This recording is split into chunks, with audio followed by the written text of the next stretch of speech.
All right, thank you, Sergeant Margetta. I am Sergeant Smith. Primary billet is Havoc 3-2 squad leader. About 3 secondary billets. First one's S1 personnel clerk, and then S2 media specialist, and then lastly S3, well, no longer media specialist, assistant analysis, and then S3 post instructor.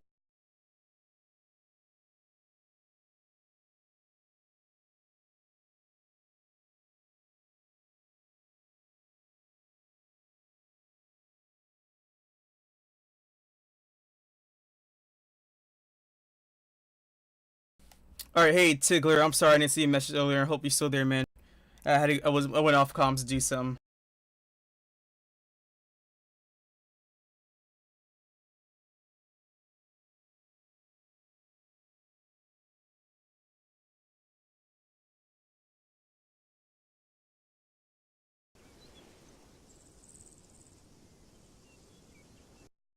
So everything we do here, which is secondary billet, is always voluntary. I don't know if my voice is louder than the game. We don't get anything fucking But now I'll special for it. turn the mic down. We do it because, well, one, we fucking like doing it, and it keeps the unit going. Unit survives off of leadership and people taking up roles to get what needs to be done in the unit. That's why it's been surviving for so long.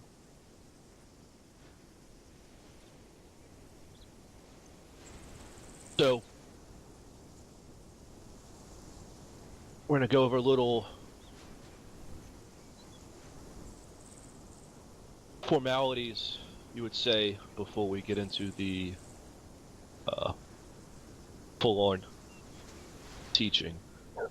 But these formalities are good to know. So, first off, bearing and demeanor. So if we have well, first we're going to start with NCOs. So if we have somebody higher ranking than Staff Sergeant Smith come into the classroom, we will call the class or room, whatever we're in, to at ease. They sign of respect, but also it gives that person the chance to say what he needs to say.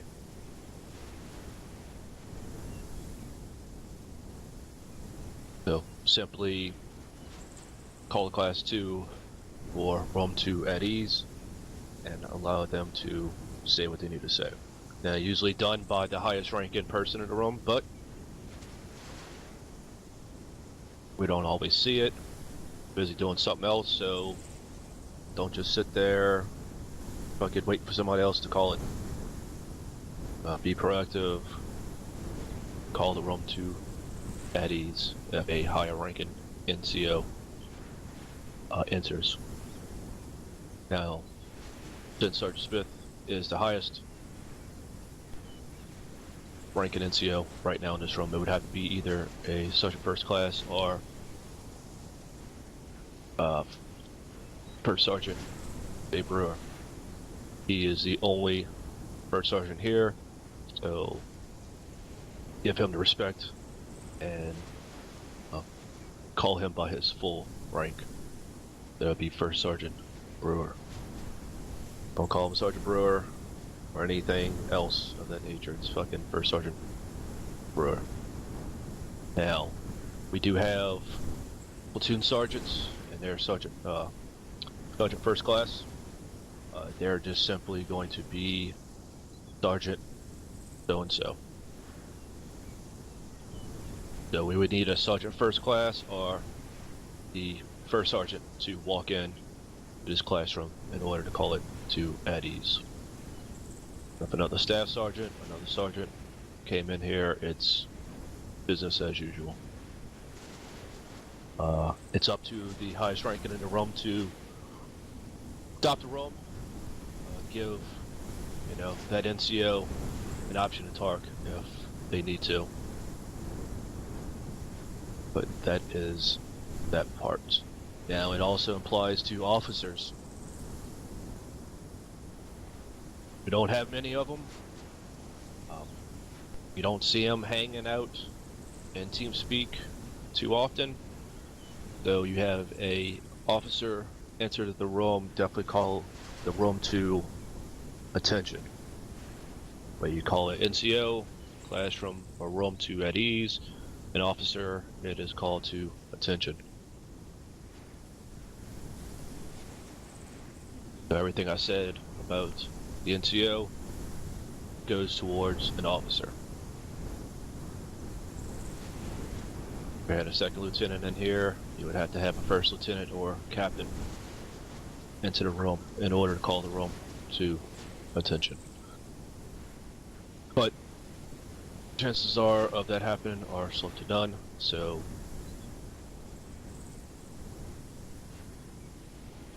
carrying on. Next. Warrant officers. Warrant officers get the same respect as officers. Warrant officer enters the room, just do the same thing, you call it to attention. I'm not gonna beat a dead horse. Warrant officer and officers, same attention. Now, asking and responding to questions. First off, we want to make sure we are in side channel. You can use your period key. You got your left and right facing arrows at the bottom, right to the top right of your space bar. You can use that to go back and forth between your channels. You want to make sure you're on side channel, and you will type either a Q for question or C for comment. In order to get the chat bar to pop up, you will push the /? Key. We will get to your question or comment as fast as possible, but give us a little time if we're in the middle of lecturing on a subject.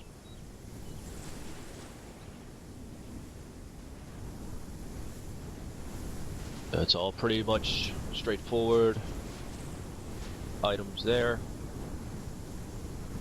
So we got 4 days that you're with us, gentlemen. If it was up to me, we would have you for 8 or more, but it's not practical and nobody would want to join a unit. But the little time that we have a lot of information that we are going to teach you or attempt to teach you. It's all up to you. Willingness to open up and learn what we teach here. Because we're a large-scale unit, we rely heavily on military tactics, military, just everything in general, demeanor, way we do everything. If it was a fucking clusterfuck chaos, we would not be here. So from in and out of operations, hanging out in TeamSpeak, even doing fun ops, we are very meticulous about everything. The day 1, just today, we're going to do individual soldier skills. Day 2 will be movement and maneuver. Day 3, basic navigation and working with vehicles. And day 4 will be a practical exercise and or graduation. Now, I will say there are multiple ways that you can fail day 4. Fail day 4, you fucking come right back to Sergeant Smith and I on day 1, or you will join Alpha Day and do it with First Sergeant Brewer, and his assistant. So I'm gonna stop at this point. I'm gonna say it will fucking behoove you incredibly to grab a fucking notepad, pencil, pen, fucking whatever you fucking write with, and take excellent notes for these next 3 days, because you will have a exam at the end of day 4, so you can fucking do the practical exercise with flying colors and fail your exam and wind up back over here fucking redoing day 1, which you don't want to do. So once you kneel down and stand back up, once you have your piece of paper, notepad, pen, pencil. Alright, so it looks okay.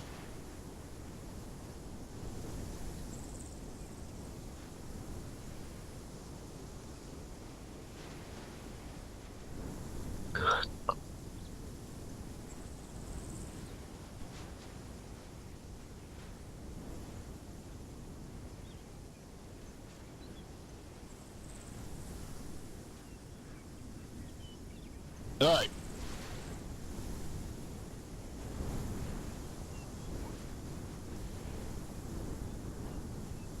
A little bit about OSUT here, gentlemen.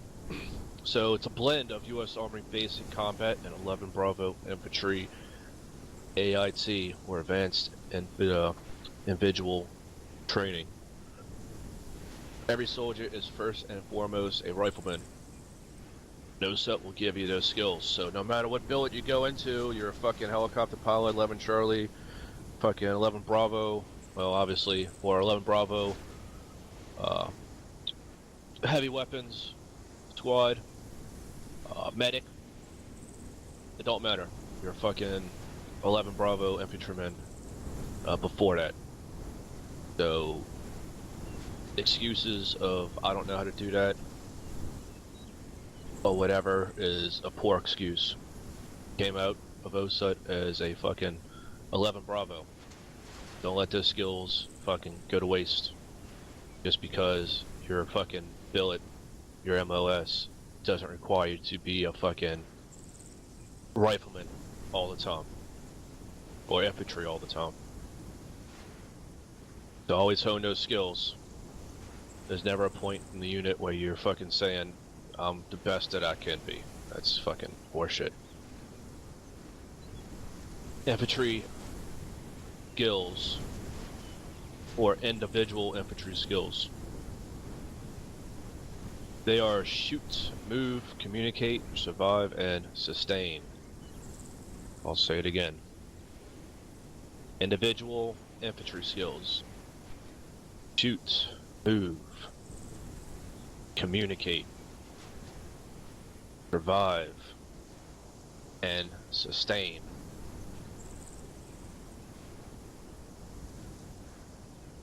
You practice, shoot, move, and communicate. Survive and sustain will follow.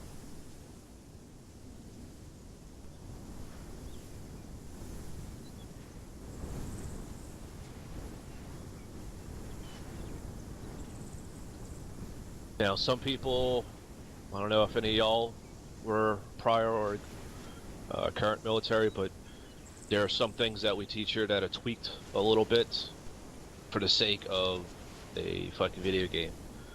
Not all real life tactics can be utilized the way they're taught for real life because it's such a video game. So just keep that in mind.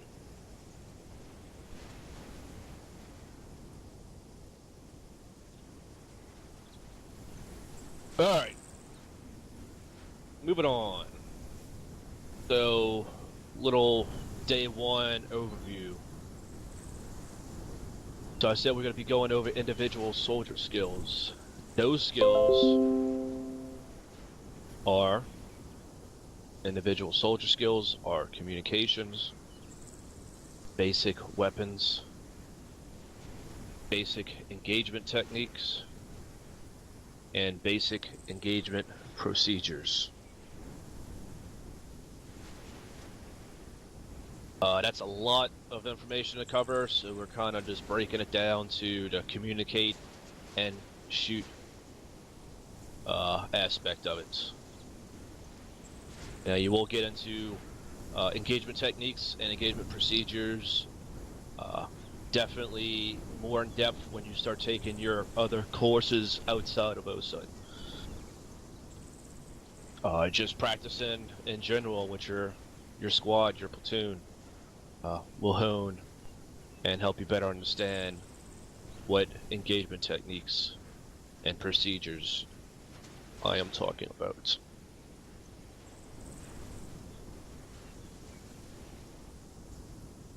So who here in a unit, well, excuse me, out of you three privates would like to be in some kind of leadership billet sometime after graduating OSUT? Speak up. I potentially would like to, Sergeant. Alright. Well, fact of the matter is, probably said that wrong, but whatever. Chances are all three y'all are gonna be in some kind of leadership billet after graduation. Not that you want to, but the fact that shit happens. You can be a fucking lonely grenadier in your fucking fire team, but shit happens. Your fucking brothers and sisters go down for whatever means. You have to step up. Congratulations, you're now fucking in charge. May it either be just yourself or have somebody else in your charge. You're still in a leadership position. So, being in leadership is not about being in charge. We're not here to fucking boss people around, belittle them, fucking try to act like you're the boss of them. That shit just doesn't fly. Fucking being a great leader is gaining respect from your fellow soldiers. I'm sure everybody knows respect is earned, it's not fucking given. They don't fucking demand respect from people just because you have a fucking NCO tag next to your name. No, that's not gonna work, and that's a quick way to not get fucking respect. Like I said, leadership is not about being in charge. Leadership is about taking care of those in your charge. Don't expect somebody to do something under your leadership that you're not willing to do yourself. Always lead from the front, lead by example.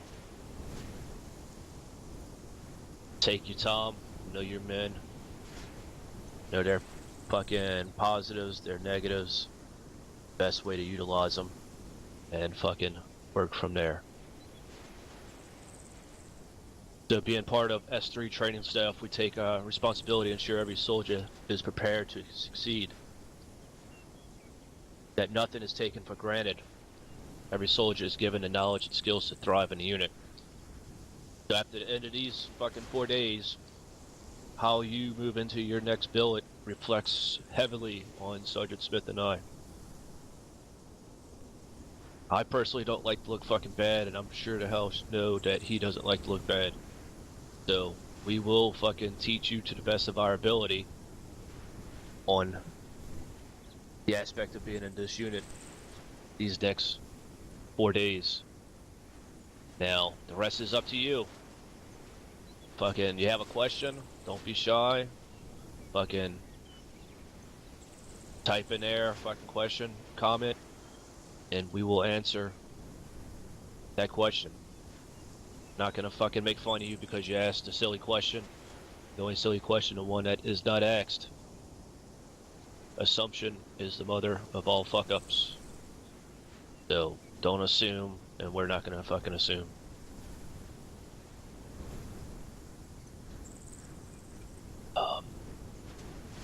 So, this is a fucking global brotherhood, gentlemen. 506. We have a lot of like-minded people here, obviously. Many who either served or fucking are still serving. So, get out there, talk to people, become friends with them. Don't just sit in a fucking channel by yourself. That's not what we want to see here. I want to see people making fucking lifelong friendships. A lot of people here you can fucking rely on. So get out there and fucking make friends.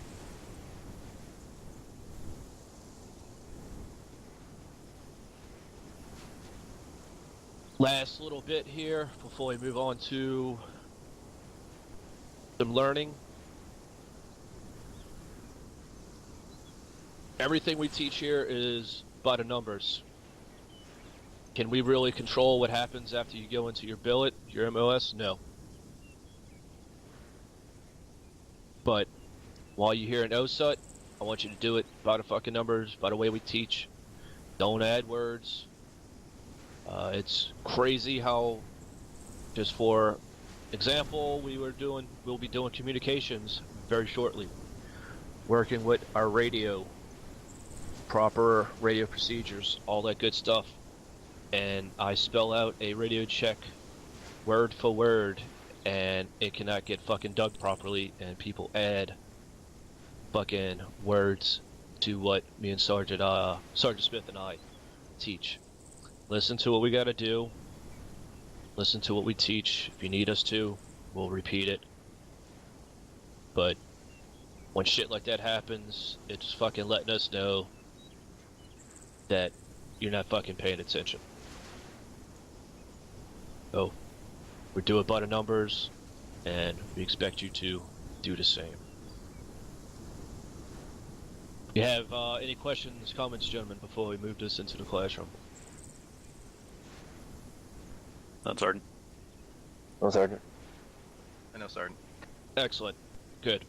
We're going to be asking you if you understand, if you're tracking, if you have any other questions, comments.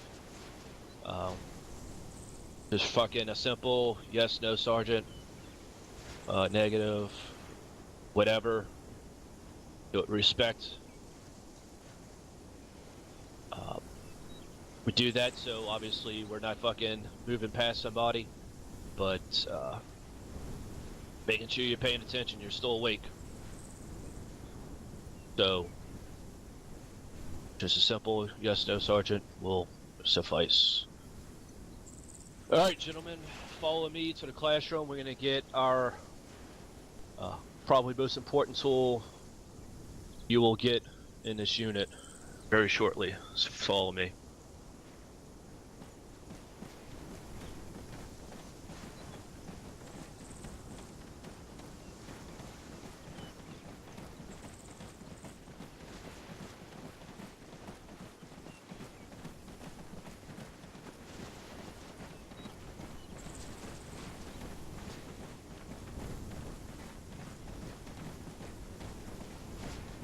Remember to remove your soft covers and your eye pro. Store them in your fucking uniform. I want you to come here to this green box and take out a radio. These are my reading glasses, so got confused why I didn't take that off. So once you have your radio, have a seat at the front of the class. And we will start this momentarily. In order to sit, you're gonna fucking ace interact, hold down Windows, look at the seat, and you get the option to sit down.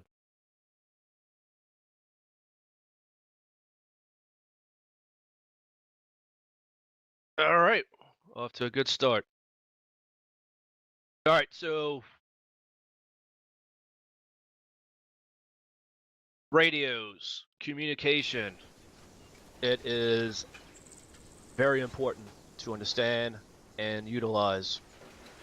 A lot of people in OSUT and getting out of OSUT are fucking scared to use the radio. Fucking communication is the key to any fucking win on a battlefield.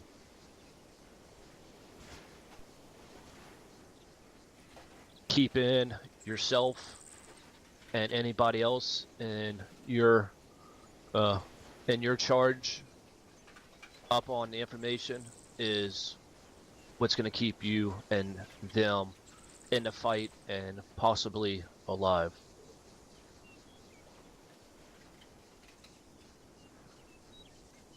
Now, the radio that you just received has several available programmable channels. Each channel contains a frequency. That frequency allows soldiers to communicate with one another. So it doesn't matter what the fuck the channel is, it's the frequency. So keep that in mind. Everything that we use or do with our radio has to be manually programmed. Every time you load in to a training, fun up, an official fucking operation, you have to set and program those frequencies in your radio every time.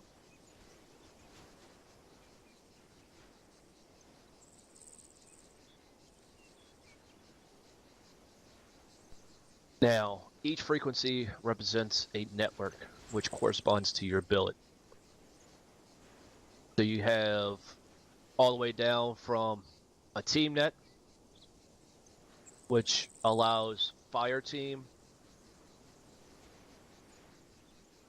So before I even go to that, does anybody not understand how a rifle squad is made up? You can just blurt out yes or no. Yes.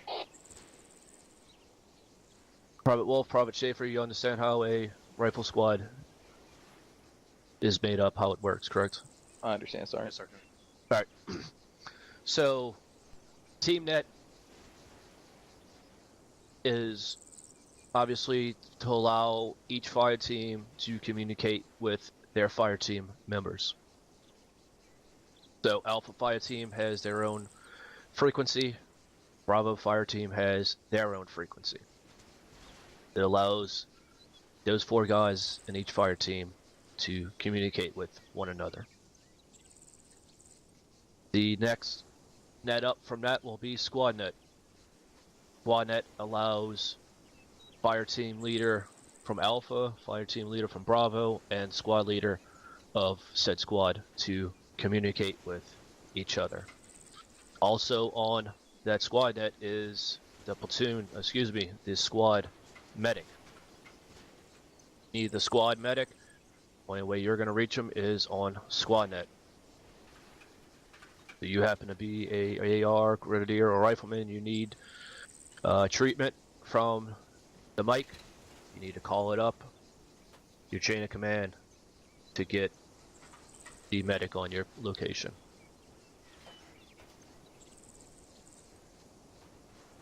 Up from squad net is platoon net. Platoon net allows all the squad leaders and platoon to communicate with each other.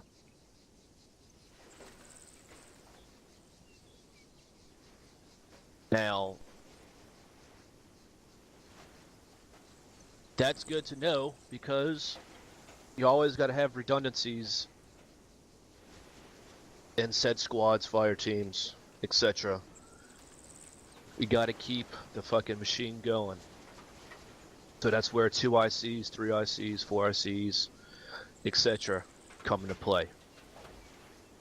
Now when the frequency of the squad, or the frequency of what you need to be stepping up for is key.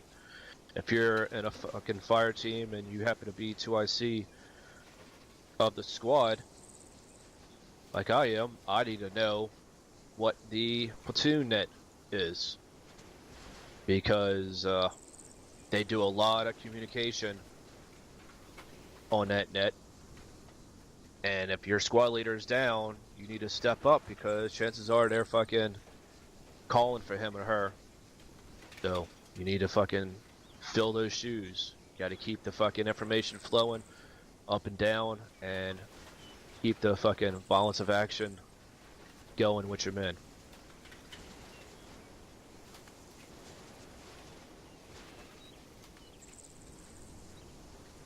So 3 frequencies that are important for OSUT.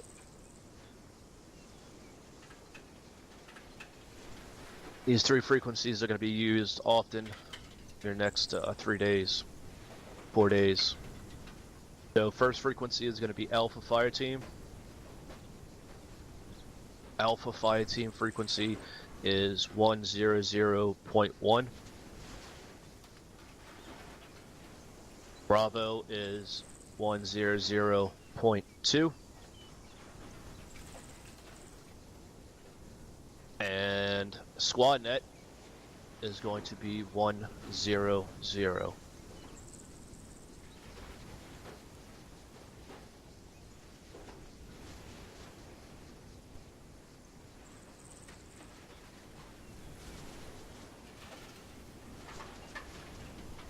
Now, if you happen to be in the fire team leadership position, it's no longer your last name.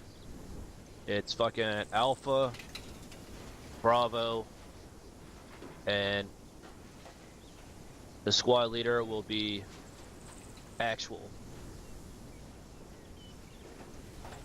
Everybody understand that? Your Alpha Fire Team leader, you're Alpha. Bravo Fire Team, you're Bravo.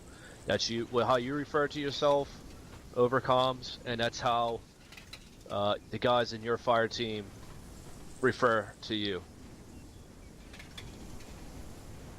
I know it sounds a little weird, but get used to calling yourself by your last name. Fucking, I mean, just something small inside of a rifle squad, 10 guys. That includes your medic and squad leader. Fucking, that's 10 different eyes. So make it easy on everybody. Don't say I this or me. It doesn't help. Fucking last names.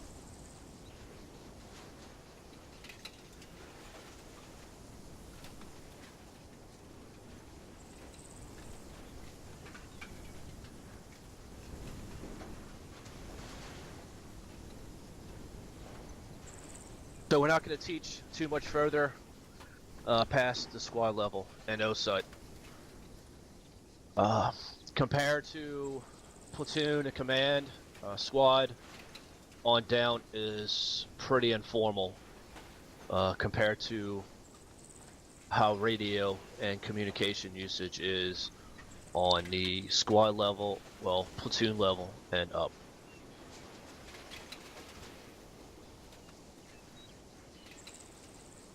Now, we're going to go over how to program said radio. We're going to teach you how to program a primary channel and an alternate channel. Utilizing that will allow you to monitor 2 frequencies at once. It's a great thing to utilize. So,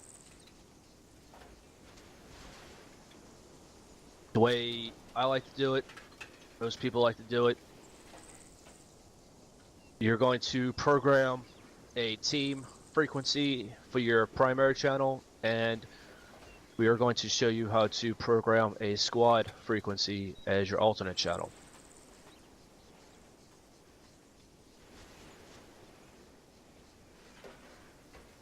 So if you hit Control Papa, gentlemen, it will bring up your radio. Now I'm going to touch base on the alternate frequency in a little while, but I want to show you how to program it all so you have the fucking information on how to do that. Alright, so the radio pops up. If you look on the top, middle, you have a decrease and increase volume. You left click on that, volume goes down. You right click, the volume goes up. Private carrier, make sure your radio is in your radio slot. It should be very bottom left. It should be the third slot from the left. Should have a map, empty space, and then a radio.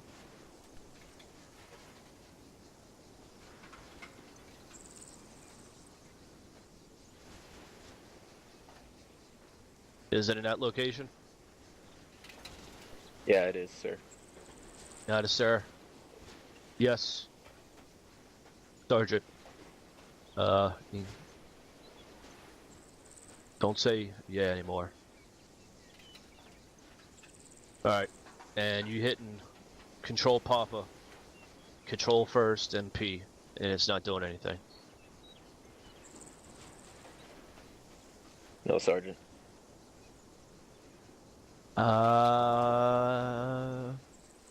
Never mind, Sergeant. I got Stand it. back. Alright. Now hit control P and it's up on your screen, correct? You see a green radio left side of the screen, correct? Yes, Sergeant. Excellent. Alright. So like I was saying, the top middle is your volume control. Left click it to decrease, right click to increase the volume. Next is the screen. Right now it shows you channel 1 with a random frequency. We're going to change that in moments. Next important key down there is your CLR key. That is to clear whatever frequency is programmed for that channel. Next button underneath is your set frequency. That is to set the frequency you have entered under that channel. You don't press that, you close out, the fucking random frequency will go back. So make sure you always press to enter set frequency. The next button is next channel and previous channel. That will take you to the other channels the radio can be programmed. You can do the same thing by using your number pad on the right of your keyboard. You know, obviously 1 will be channel 1, 2 will be channel 2, 3, etc. The next button is your right facing arrow on the radio. Don't ever press that. You blow people's ears out. It goes from headphones to speakers. You stand next to somebody, does the same thing that fucking real radios do. You'll get feedback, static, and fucking it hurts just as much as fucking real life. Sorry. Left I'm in facing and out in arrow this chat, guys. My bad. is to set additional channel. That will be important to use on our next frequency that we program. Last but not least is your zero key. That has the ability to change to what ear you want that channel to broadcast in.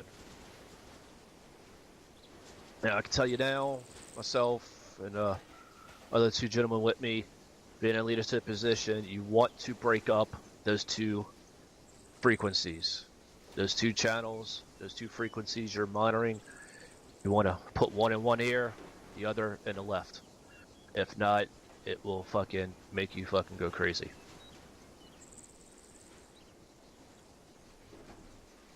Alright, let's get to the fucking nitty gritty of this. We want to program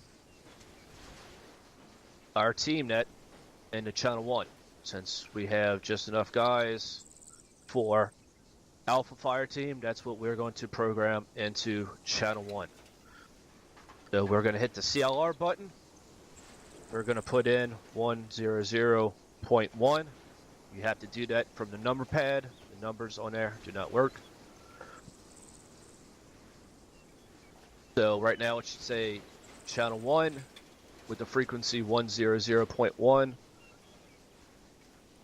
and the cursor is still flashing.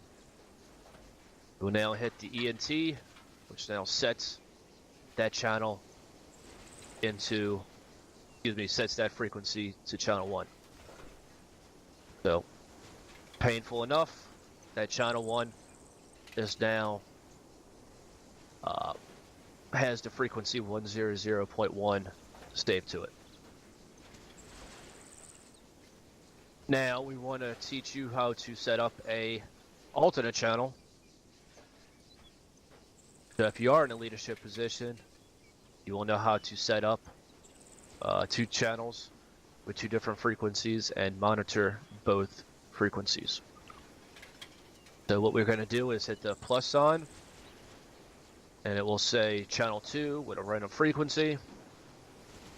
You'll hit the CLR button, clear out that random frequency. You are going to enter squad frequency, which is 100. You are going to hit the enter button, and now that frequency is saved to channel 2. Now we can't have 2 primary channels. We got to make this channel 2 an alternate. So we have the left facing arrow, we hit that, and now channel 2 is an alternate 2. Now we have a couple more things we need to do before this is complete. Remember how I said you want to break up these 2 frequencies so you listen to one in one ear and the other in another ear. So we're going to make the alternate frequency in your right ear and your primary channel in your left ear. By doing so, we will hit the stereo settings button twice. And in the very bottom, you should see additional, right only. Now, this is an important part here. You want to hit the previous channel on your radio. Bring you back to channel 1. You have to do that with a alternate frequency or it's not going to work correctly. So when you have it back to channel 1, you're going to hit the stereo settings just once. And now at the bottom, it will say left only, right underneath the volume, and then additional, it will say right only. Now at that point, you are complete with setting up your radio. You can hit escape, your radio disappears, and if you're in that automation that I was just in, you can just hit forward, back, left, right step, and it will pull you out of that little animation. Alright, so we successfully programmed our radio for a team frequency, and our alternate frequency would be SquadNet. This is set up so if you were a fire team leader, Alpha or Bravo fire team leader, this is exactly how you're going to set up your radio. Now to transmit over said frequencies that we've programmed, your channel 1 frequency, your primary channel, is caps lock. So you depress caps lock and you are transmitting over team frequency. In order to transmit over squad frequency, you are going to press the T or Tango key, and now you are transmitting over frequency 100. So did I come into different ears for everybody? Or should I say, did I transmit into different ears? Yes, sir. Yes, sir. Yes, Sergeant. Excellent. Alright, so that is the nitty-gritty of it. Now, it would be just a little bit different if you were a squad leader. Squad leader, his primary channel would be his squad. The secondary channel, his alternate channel, would be his platoon. Now, if you are in that leadership position, you must remember to go back to Channel 1. After you do your alternate and set it to a different ear, you have to go back to Channel 1 or it will not work. Don't forget that part. Now, the way I set it up is if you are in a leadership role. Let's say you are 2IC of Alpha Fire Team. You will do everything except for make Channel 2 an alternate. You will keep Channel 1 as your fire team, and Channel 2 will be your squad net, but it will stay Channel 2. You're not allowed to monitor higher up frequencies, but you always want to be prepared. So you're going to have Channel 2 already programmed with your squad frequency. So when the time comes, you have to step up. Because your fire team leader is down, all you have to do is go on your radio, change Channel 2 to alternate 2, remember to go back to Channel 1, and then you will step up as 2IC of said fire team. Simple enough. Does anybody have question or comment before I move on to the next section? No, Sergeant. No, Sergeant. Oh, Sergeant. Alrighty. Alright, next is going to be radio procedures and pro words. Fucking. We gotta have radio procedures and pro words, that's a biggie. There's a lot of guys trying to talk over comms, sending important information.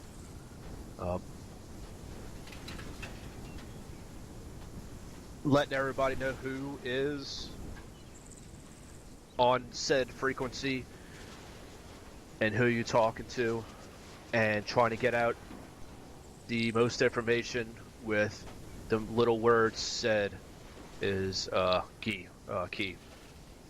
So you want to know who's in charge of the frequency, who's being hailed on said frequency, and you want to get all the information you can as quickly as possible. So that's where the next little part here comes up. So phonetic numbers. So you always want to state each number individually. Don't fucking group them together. Don't say 300 or 500. It's 300, 325. Say it individual.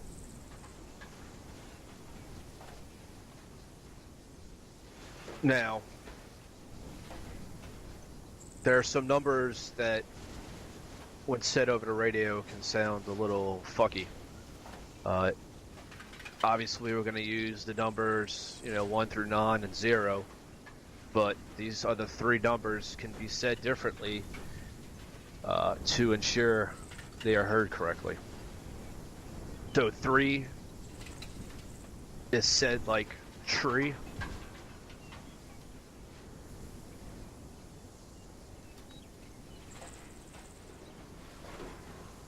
So 3 is said like tree.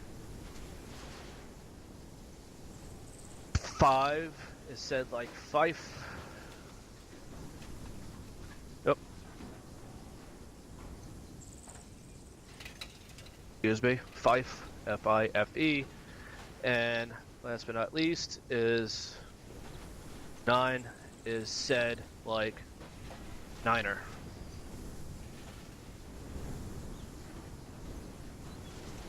Now, it doesn't mean that you have to say those phonetic numbers just like that. If I'm here with my battle buddy and I can talk to him just normally how I'm talking to you, I don't have to use phonetic numbers. But when the shit's hitting the fan and you're calling out ranges and fucking direction, You want it said and heard right the first time. Use phonetic numbers. We use phonetic alphabet, very small amounts. If you want to learn it, you can look online. It's the military phonetic alphabet, not the fucking goofy civilian phonetic alphabet.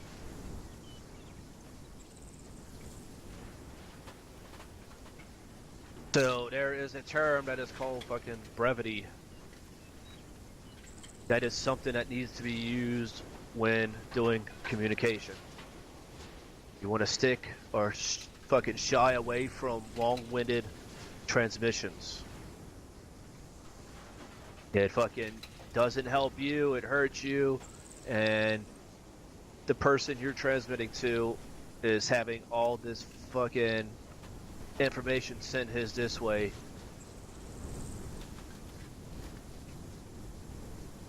So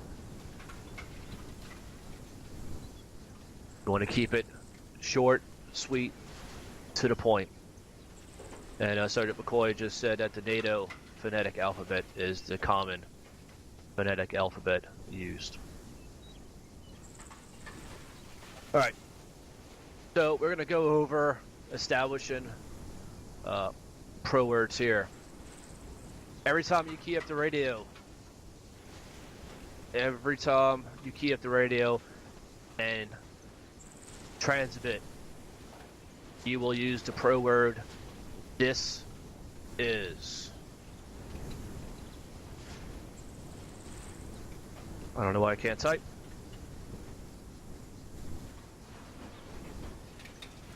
This is.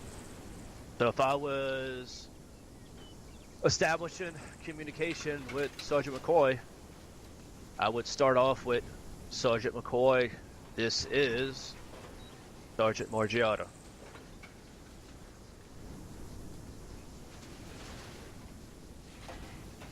Every time I key up the radio, use the pro word, this is.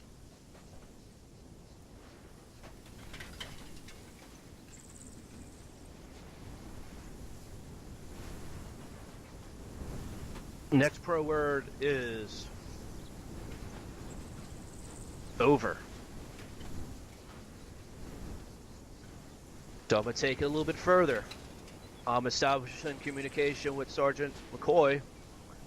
So obviously, I will say, Sergeant McCoy, this is Sergeant Margiotta, over. Using the pro word over lets him know that I have finished with what I need to say at that moment, and he is free to reply or comment. It's like throwing a football back and forth. The person who has the football has control of said frequency. So he will say what he needs to say, and I will keep my mouth shut until he says over.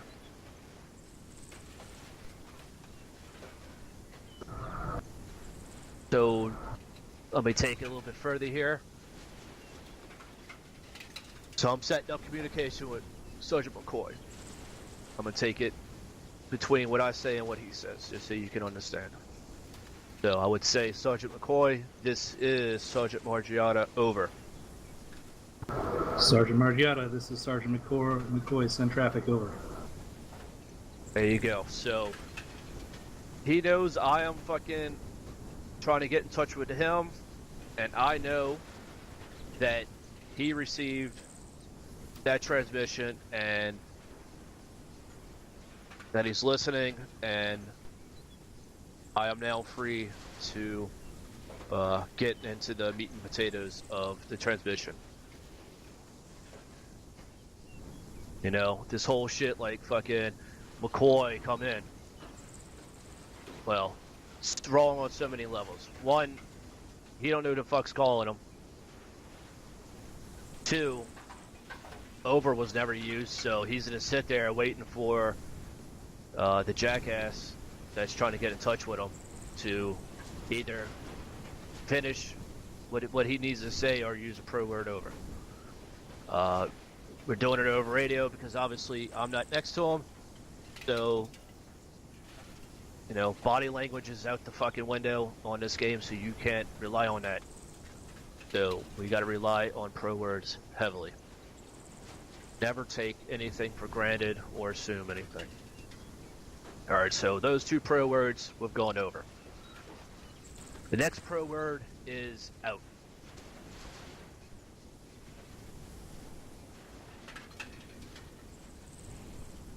Out means that the transmission is done. It does not require response, and the net is no longer under our control, and that others can transmit. Whereas over lets you maintain control of said frequency as long as you're using it. But as soon as you're finished with your transmission, you need to out that last transmission. That lets everybody know that they can now utilize that frequency. But as long as there's fucking messages being overed, do not overstep or butt into that transmission. It's a 2 fucking person transmission.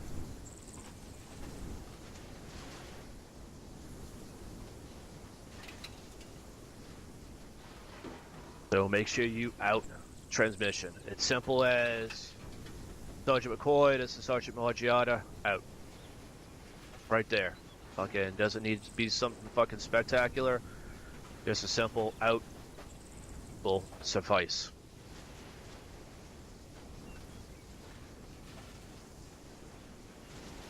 Never, ever use over and out together. As I described, they mean 2 completely opposite things. So it's just Hollywood bullshit. For as much stuff as they get wrong, they fucking get that. Excuse me, for as much stuff as they get right, they get that shit wrong.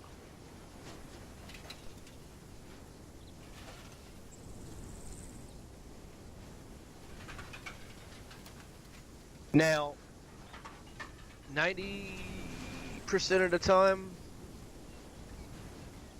or 98% of the time, the person who initiated the transmission is going to be the one who outs the transmission. Now, since I initiated the transmission with Sergeant McCoy, I'll be the one to out said transmission. And there's 2 times where that is not the case. One time is if you were communicating with somebody of a higher rank. Say that you are having a communication with your squad leader. Don't get butthurt if he or she outs your transmission. There's a lot going on. It happens to them on platoon. It is for the sake of brevity. Everything that needs to be said has been said. So instead of them outing the transmission and just adding a little bit more time to, that frequency, they will out the transmission. So that is one time. Another will be a pro word that I will be going over with momentarily. I'll remind you when I say it. So, moving on. Next pro word is break. Break is a great way to break up your transmission. Break just lets them know that I have a long message or I need to pause for a quick second, but you still have control of said frequency. Just example of using break would be,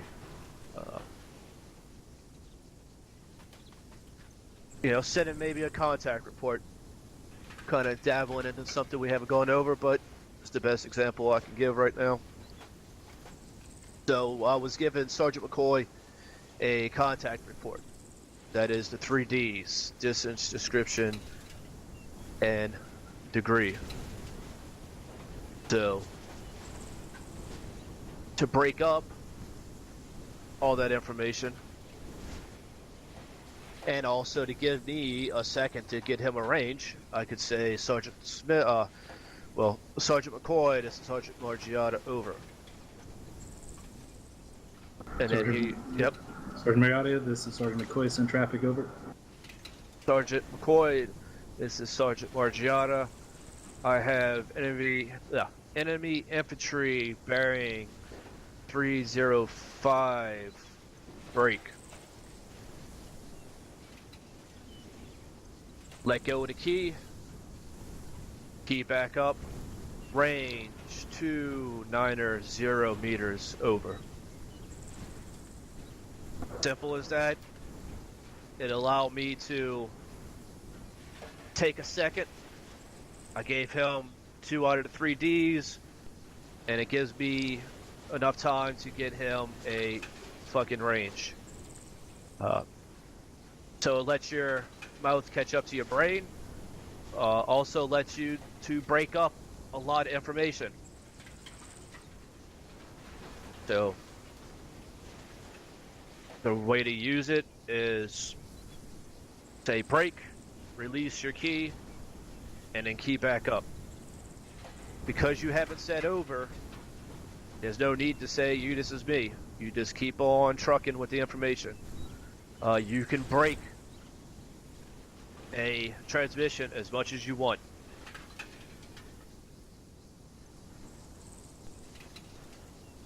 Simple as that. Now, yes, Sergeant McCoy. Thank you, Sergeant. Just to add another effective use of break is if you're giving grid coordinates, you can break them up in sets. So you're giving a 6-digit grid, give the first 3, then break, give the receiver a second to just internalize that, and then give them the second set of digits as well. Thank you, Sergeant. Thank you. That's a good example there also. So you're not giving them a fucking jumbled bunch of numbers. Great example. You can break up a grid and make it easier to swallow. Alright, next pro word is wait over.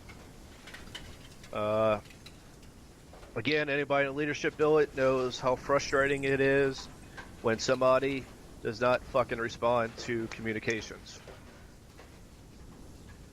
When that happens, all kind of shit starts going through that person's head, unnecessary shit, you know. Are they okay? Are they being fucking, fucking overran by the enemies? Are they down? Are they getting captured? Who the fuck knows? That's why it's always needs to have fucking communication. When somebody calls you, at the very least, you could use one of the 2 of these fucking pro words I'm about to go over. Don't let them hang on the other side. Just fucking unprofessional and slows everything down. Now they have to move focus from kicking ass to wondering what the fuck's going on with you. Might have to break contact and fucking move a fire team from their position over to your position just to find that fucking everything's fine and you're not fucking answering the radio. So, if you're busy, you can use one of these pro words. There's 2 of them that will be a hell of a lot better than fucking silence. First pro word is wait over.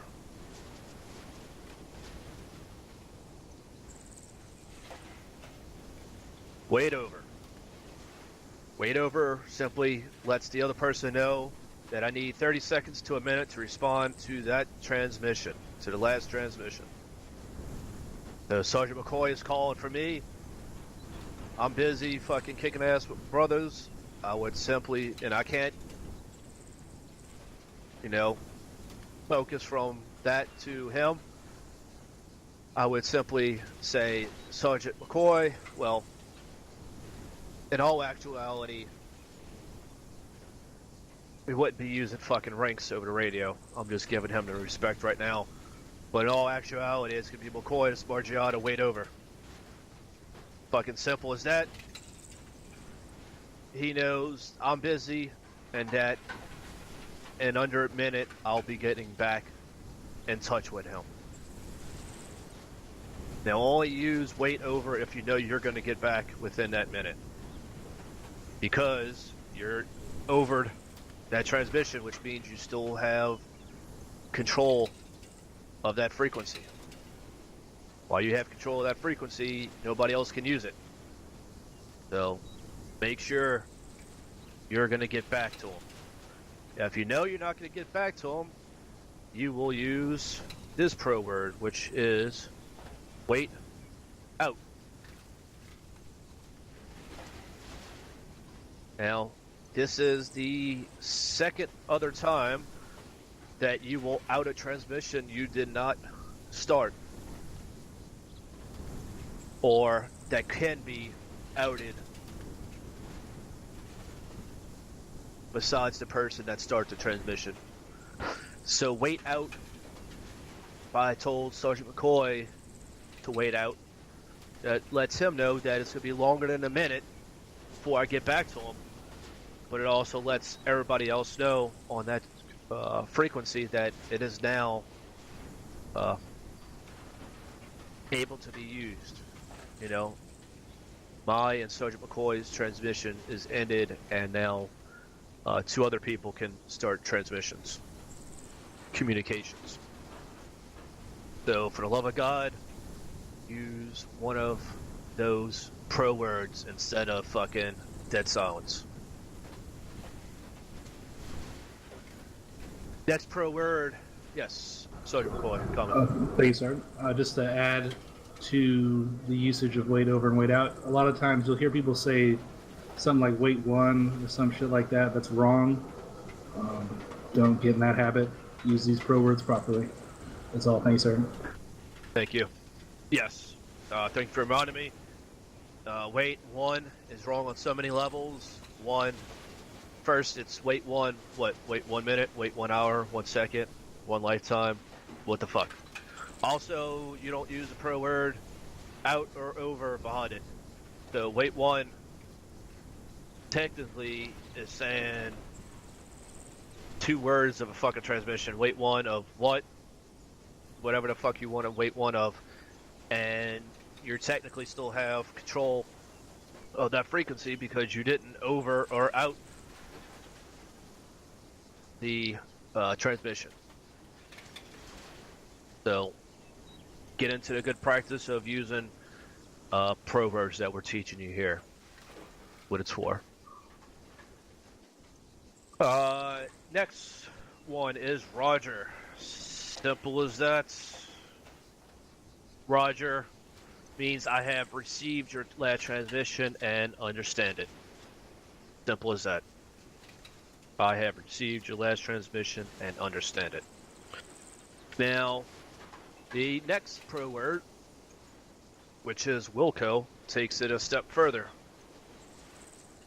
Wilco says, I have received your last transmission. I understand it. But also says that you will comply. That's the whole Wilco is broken down from will comply. So it's saying, yes, I understand what you transmitted, but also I will comply, which means I will get it done or I am doing it. So I can tell, Sergeant Smith or Sergeant McCoy, blah, blah, blah, as a BTR Baron 350 range 600 meters. They would come back, this is me, Roger, over. So they understood that there's a fucking BTR that direction, that range. Now, if I told Sergeant McCoy, the same thing I just told him on that, but that I want him to go fucking destroy it or I want to take it out, he's not going to say Roger. He's going to say Wilco. You, this is me, Wilco, over. So right there, the difference between Roger and Wilco, Roger lets me know he knows what I'm talking about, whereas Wilco lets me know he knows what I'm talking about, but since I told him to fucking engage and take it out, it also lets me know that he's going to do that. But by him saying Wilco, I know he's gonna get eyes on it. He's going to engage it. Simple as that. Doesn't have to go into a big spiel about Sergeant McCoy. Just have eyes on it. We'll be engaging it materially. No, he fucking can break all that down to just fucking you. This is me. We'll go over. Fucking. That's all I need to know. That's all he needs to say. It's all about brevity. You got multiple men trying to use communications after you. All right, this next one is a biggie. It is say again. Did not catch half, most, all of a transmission. Use the pro word say again. Do not ask somebody to repeat their transmission or repeat what they said. Repeat is reserved for 11 Charlie, which is our mortarmen. That is a pro word for them to repeat a fire mission. So if you're fucking not doing that, fucking get repeat out of your head. It does not fucking exist. Simply use the pro word say again. It can be utilized with, say again your last. Or say again over, say again your last over. Or say again all after or all before a certain word. So you can save them some time. If you didn't hear half the message, you can tell them to say again after the last words you heard. But for the sake of getting it right, most people will just ask to say again your last. It's simple, and it helps not have any fuck-ups with, them only saying half their transmission. Chances are it's a short transmission, and they can easily say the entire transmission over again. So, in short words, don't fucking say repeat. Don't ever, ever, ever, ever, ever, ever, ever, ever say repeat.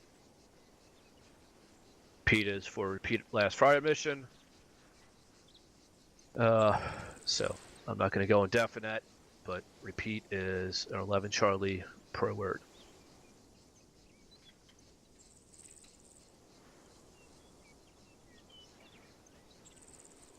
Sergeant Smith, are you here with us? Yes. You want to take care of Private Brooks? Oh, what happened? Let me check. All right, gentlemen. So Where's he? instead, Oh, he's in. Okay, never mind. Channel. so don't say repeat. You say again. Next.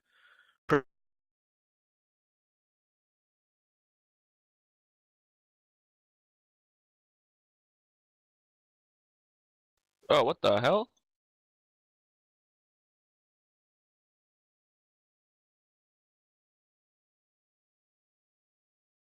Oh, fuck. Really? That sucks.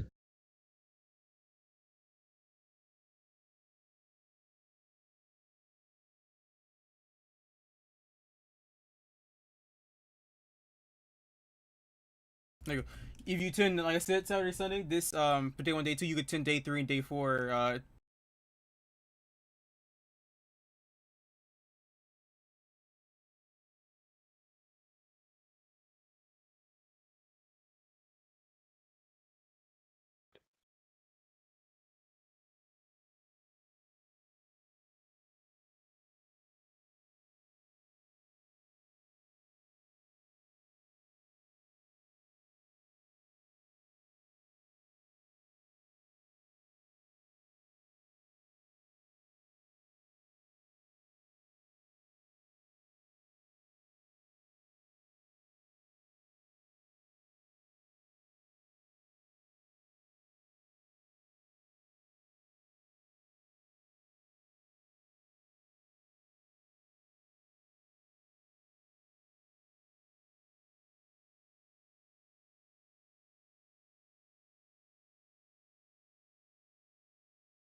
or wrong.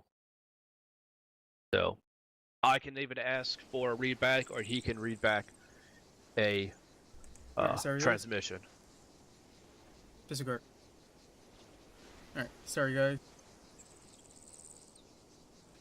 Because assumptions are a mother of all fuck ups. So we never want to assume. Next is correction.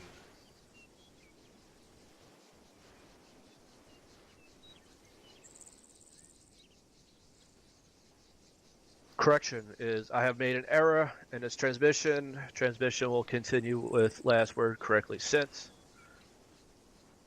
That stays with helps with brevity, but I like to resend the entire correct transmission. Copy, Sergeant.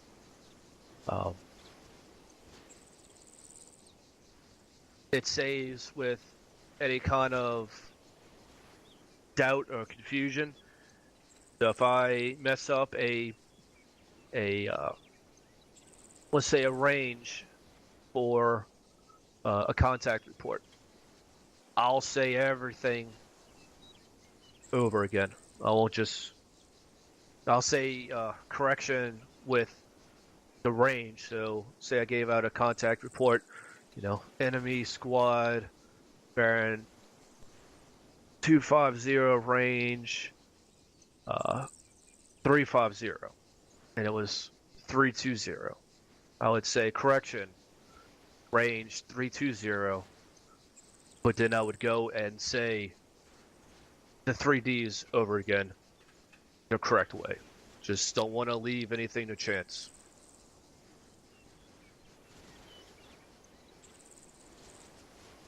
Next pro word is interrogative.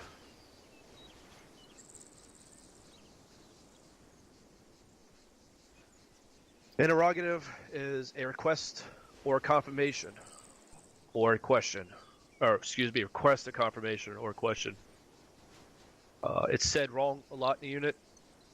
The way it should be utilized is you, this is me, interrogative over. The way it's used wrong here is you, this is me, interrogative, and continue with the fucking question. No. It's you, this is me, interrogative over. You wait for that person to respond with a multitude of responses. They can either tell you to wait over, wait out, or send your transmission over.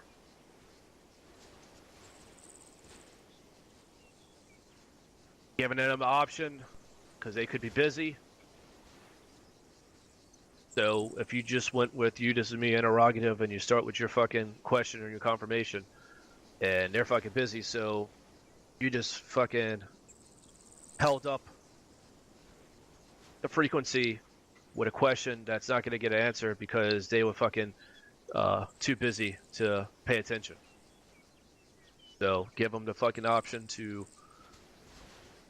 tell you to wait over, wait out, or to send your question.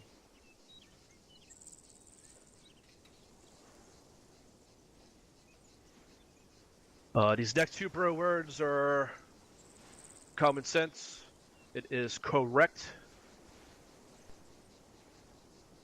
and wrong.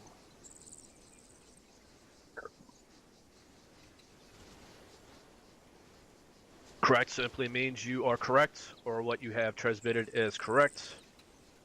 And obviously wrong is your last transmission was wrong.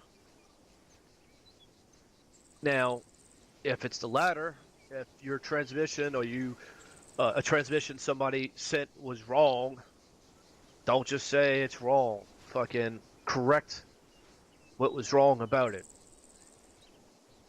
We don't need to fucking drag it on any further. It was a fuck up. We're all fucking big enough to fucking realize we fucked up. Now, correct what was wrong about it. Fucking time is valuable. Fucking Get that shit fixed with the quickness. Alright. Last but not least, gentlemen, of the pro words. Let's say Sergeant Smith and I are fucking having a fucking transmission right now. And Sergeant McCoy was, say he was fire team Bravo leader, I was fire team Alpha leader, and Sergeant Smith was our fucking our squad leader. Sergeant Smith and I are fucking having a communication about something, and next thing you know, a fucking MBT, main battle tank, rolls up on Bravo's position, which is Sergeant McCoy. Well, myself and Sergeant Smith are having a fucking communication about something, and technically Sergeant McCoy shouldn't break into that communication or over talk us, let's put it that way. He shouldn't just come on to communication and start talking over us. Well, shit's about to go down. He needs that frequency. Well, there's a pro word to get him control of that frequency. It is break, break, break.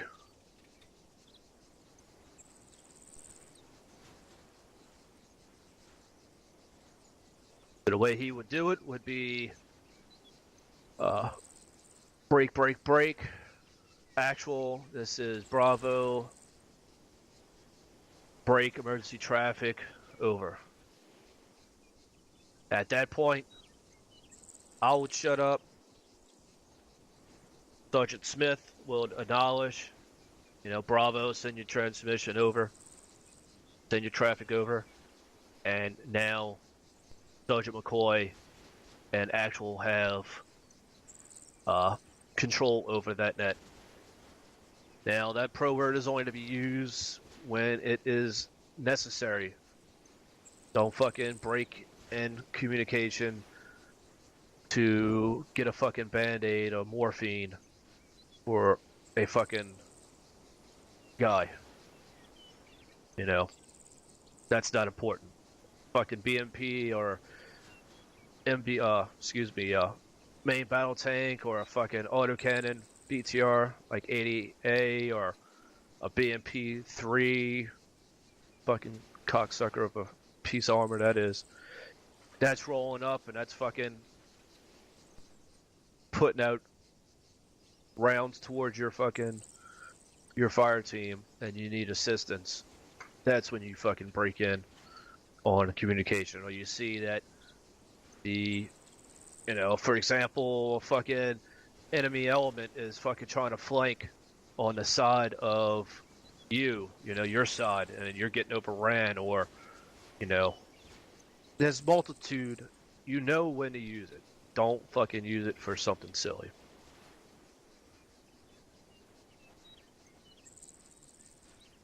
Alright. So, any questions on these pro words that I have discussed with y'all three today? No, Sergeant. No, Sergeant. No, Sergeant. Excellent. You don't have to say it over the radio, but glad it works. Alright, so excellent. Just keep these next to you. Soon enough, you'll be saying them in real life, and you'll get fucking weird looks from people. So, yay, you get that to look forward to. Trust me, it happens to everybody. A lot of people here are civilians, me included. And, you start using pro words in real life. It's funny to me, but you get some weird looks, but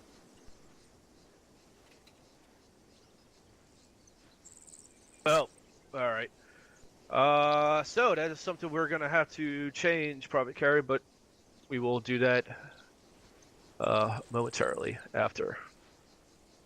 Alright, so enough fucking preaching on me. Let's go into this next section so I can hand you over to Sergeant Smith.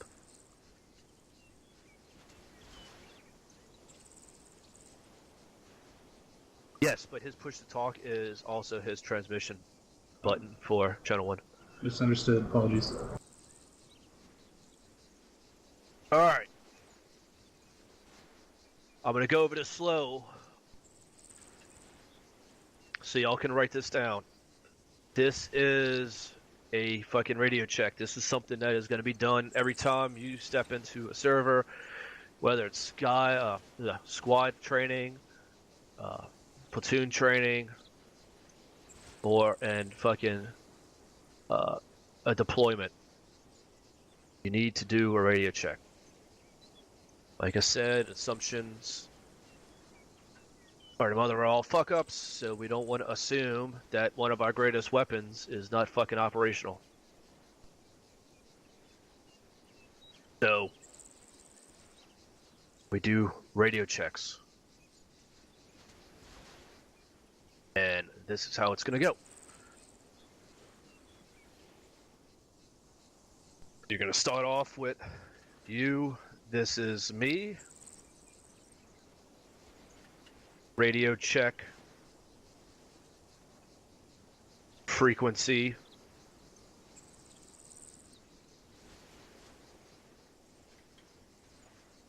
Insert whatever frequency you need to. And then over. So, let me type it out for you real quick.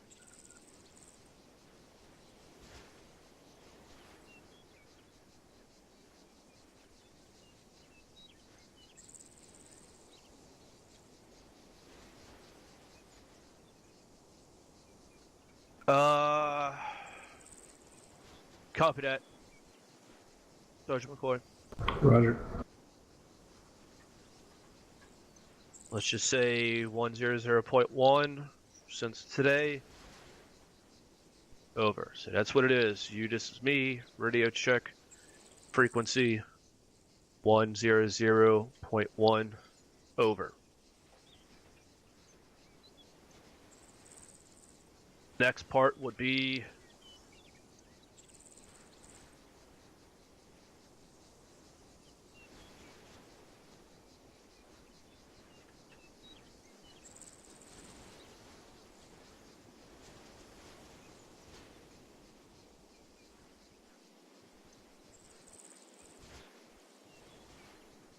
next section is you, this is B. I have you loud and clear on frequency 100.1 over. And you can say Lima Charlie, loud and clear, 5x5, whatever you want. But just let them know that you have them readable on that frequency. So that's the second part. Now, last but not least, it is you. This is me. You can either say copy out or Roger out. I would have to probably say Roger out would be better of you. Better the two to use. So, whoever initiates it, you know, you, this is me. They're requesting a radio check on set frequency. Then you're coming back with, you, this is me. I have you, Lima Charlie, on frequency 100.1 over. And since they initiated the communication, they're going to out it with just simply, you, this is me, Roger out. It is simple as that, but yet it is always fucked up.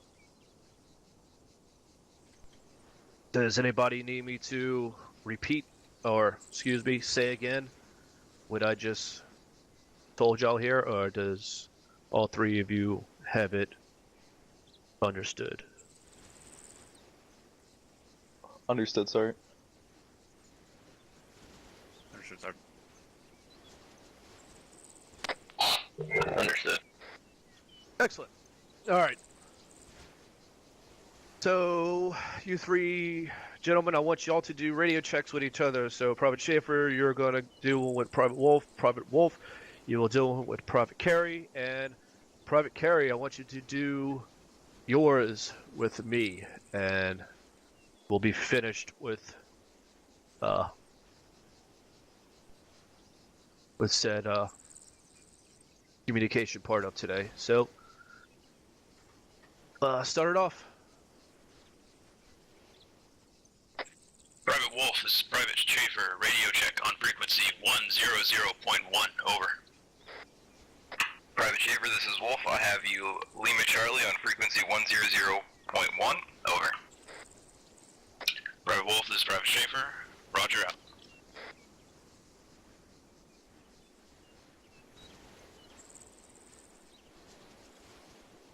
All right, keep it going. Private Wolf with Private Carey. Private Carey, this is Private Wolf. Radio check on frequency 100.1. Over. Private Wolf, this is Private Carey. I have you loud and clear on 100.1. Over.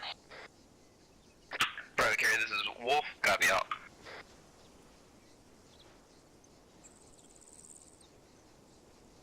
Sergeant Margiotta, this is Private Carey. Radio check frequency 100.1. Over. All right, remember you want to say what it is, so it's it's on frequency. You don't want to leave anything to chance. Try it one time. Sergeant Margiotta, this is Private Carey. Radio check frequency 100.1. Over. Private Carey, Sergeant Margiotta, I have you Lima Charlie on frequency 100.1. Over. Sergeant Margiotta, this is Private Carey. Roger that. Out. Alright, fucking beautiful. Couldn't be even more fucking proud, gentlemen. Alright, good job. So this is the end of the communication part. Sergeant Smith, wherever he may be, is going to take you through the weapons part of today. So before I hand you over to him, do you all have any last comments or questions from me, gentlemen? No, Sergeant. No, Sergeant. No, Sergeant. Alrighty. Sergeant Smith, you with us?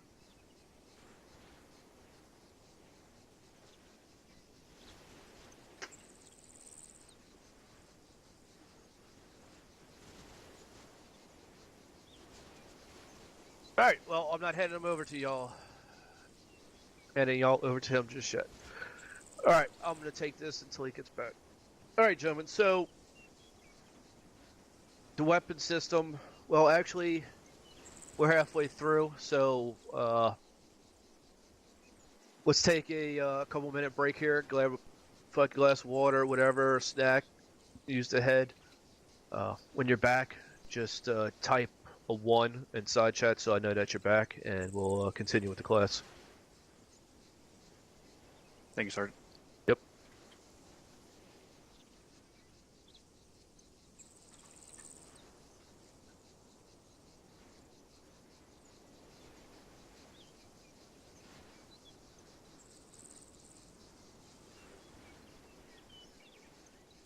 Yes, probably care. Is it alright if I back out of this and change my TeamSpeak? Yeah, so you don't have to back out or anything. Just go to TeamSpeak, tools option, and capture. And just change your push to talk to a key that you're not going to use. Like a tab button is not something that's too widely used by itself. Maybe Sergeant McCoy can illuminate. Is there a different direct chat push to talk? Correct. So I actually use my tilde key because I don't have a fancy mouse or nothing. But if you have like a gaming mouse or something like that, you can bind it to one of those buttons, and a lot of people do that. But tilde by itself, for me, it's easily accessible. It's like right there with all the other movement keys, and it doesn't conflict with anything that we have, any other keybinds as far as I know.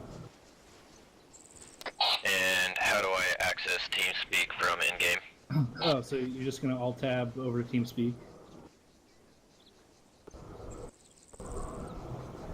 And then under Tools and Options in TeamSpeak, you're going to go to Capture, and your push-to-talk button should be kind of right in there next to the volume meter.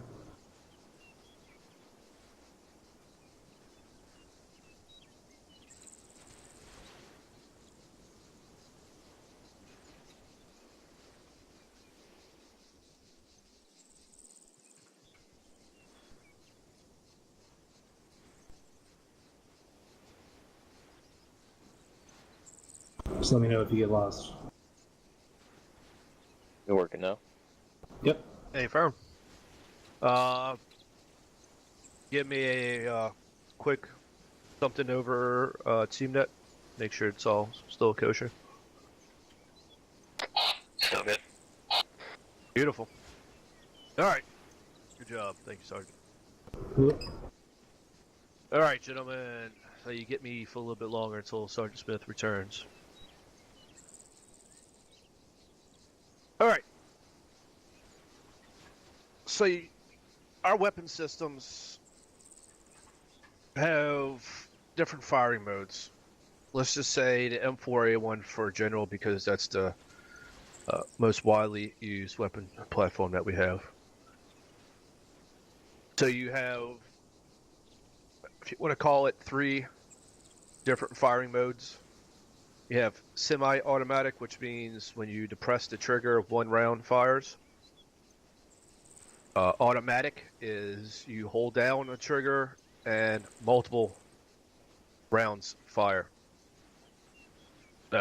Some people might not call it a firing mode, but safety is, I consider it a fire mode.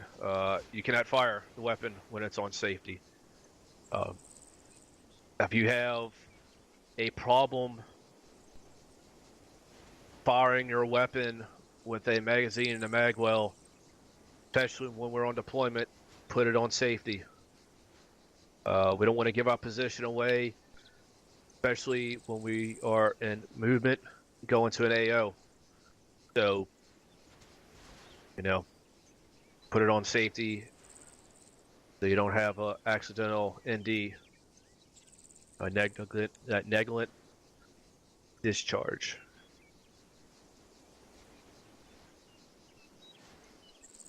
All right, moving on. So we have something that's called point fire and area fire. Point fire is the fire directed at one point. For an example, an entire team or squad fires at one bunker. It can even go down to one person. You know, if your area, your point fire could be a enemy soldier 300 meters away. That's well within your engagement range, and your point fire would be that individual. Now, that's point fire. Your next one is area fire. So let's say the same thing. You're engaging multiple individuals at 300 meters.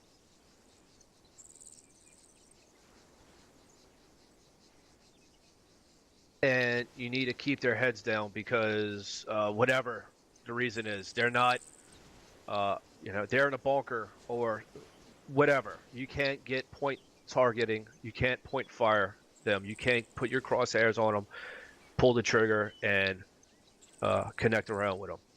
So the next best thing you can do is suppress them. That's where area fire will come into play. You can shoot laterally and in depth. So that is a great way to suppress the enemy, and we're called area fire. So point fire, individual target, area fire, you putting fire down on on a target to suppress them.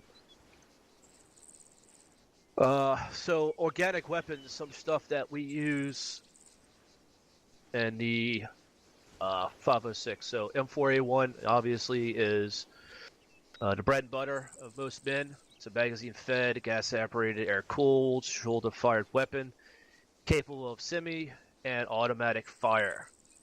So the max effective range for the M4 is 500 meters on a point target and 600 meters on an area target.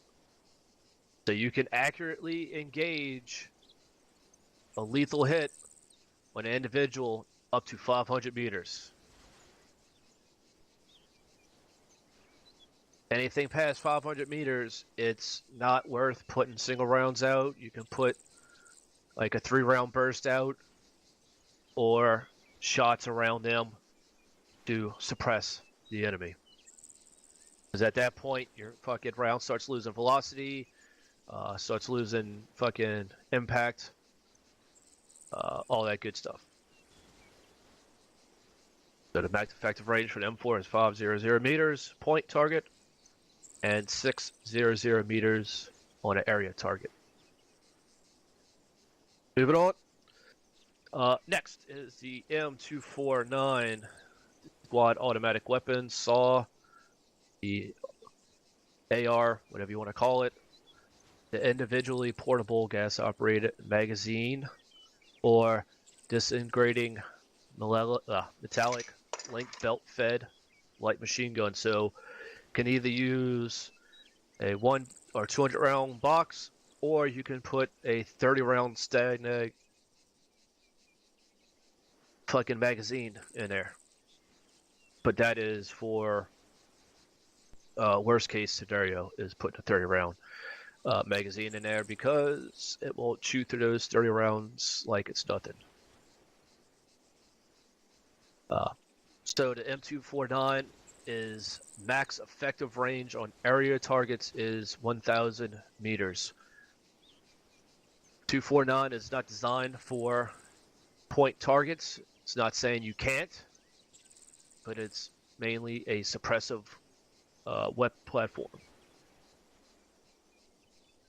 You know, I'm not saying don't fucking shoot one guy if he's in your fucking security sector, your sector of fire. Don't fucking just let him run by and let a rifleman take him out. Fucking put a 3-round burst out there, 3 to 5 round burst, start at his knees, and let the fucking muzzle rise, work up, and then in his head. Fucking take him out. Don't be shy about that shit.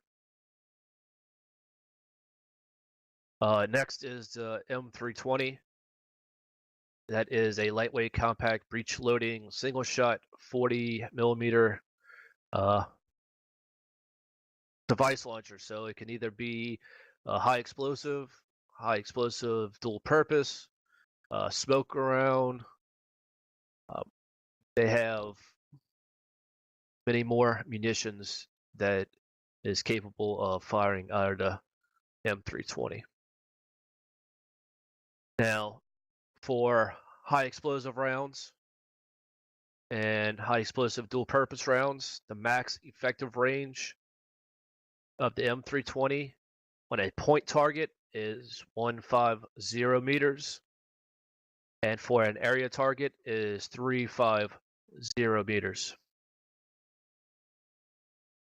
Not saying that you can't get on point target at a further distance. It's just that is somebody that is a newcomer to the weapons platform. Some guys here can fucking get pretty damn surgical with a fucking 40 mic mic.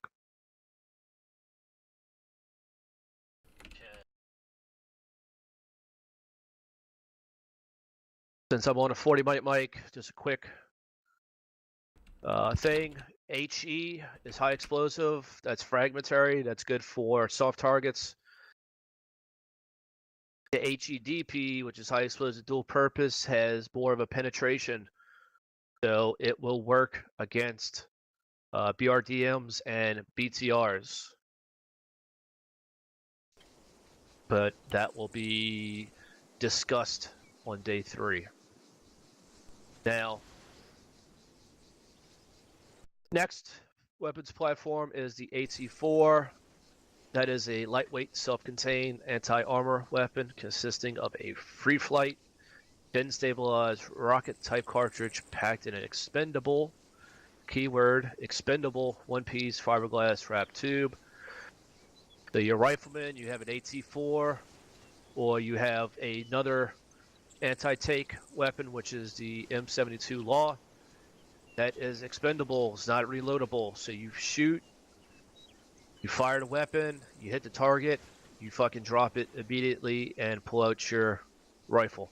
Don't throw it on your back, because that is now used. It doesn't look used. It can have conflictions with other people.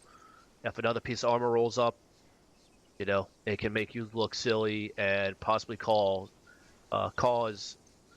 deaths, because you're being relied upon to shoot a piece of armor when you've already expended that weapon system. So use it, drop it, pull out your main weapon, because chances are they will have dismounts, and a fucking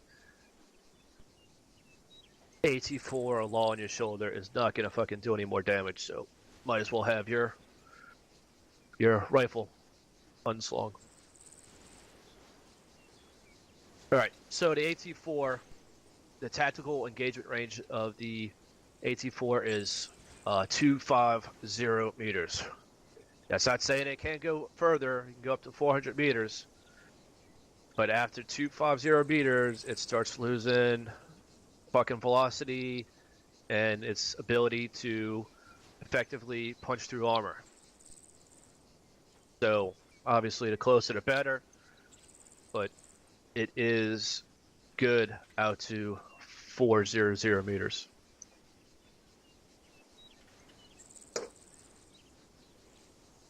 The M72 Law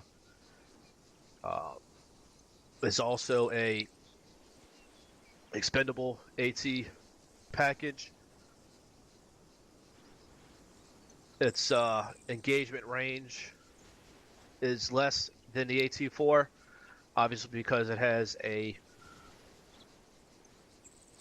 smaller propulsion system. It has a smaller warhead on it.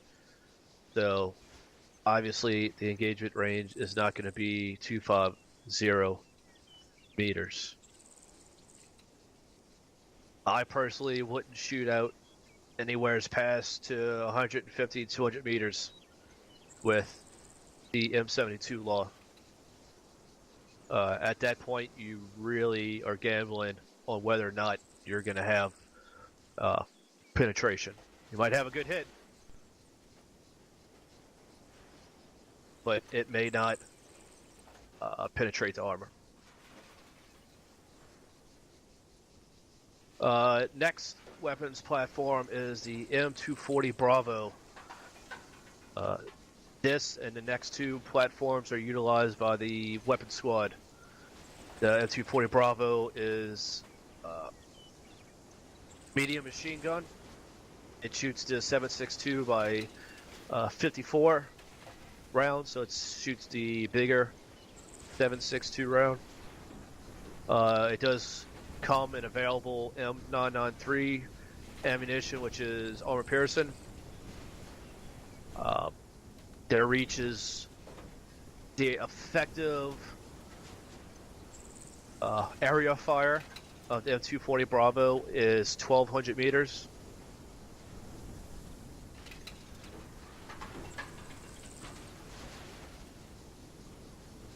Next weapons platform is the FGL-148 Javelin missile system that is effective out to a range of 2,000 meters or 2 clicks.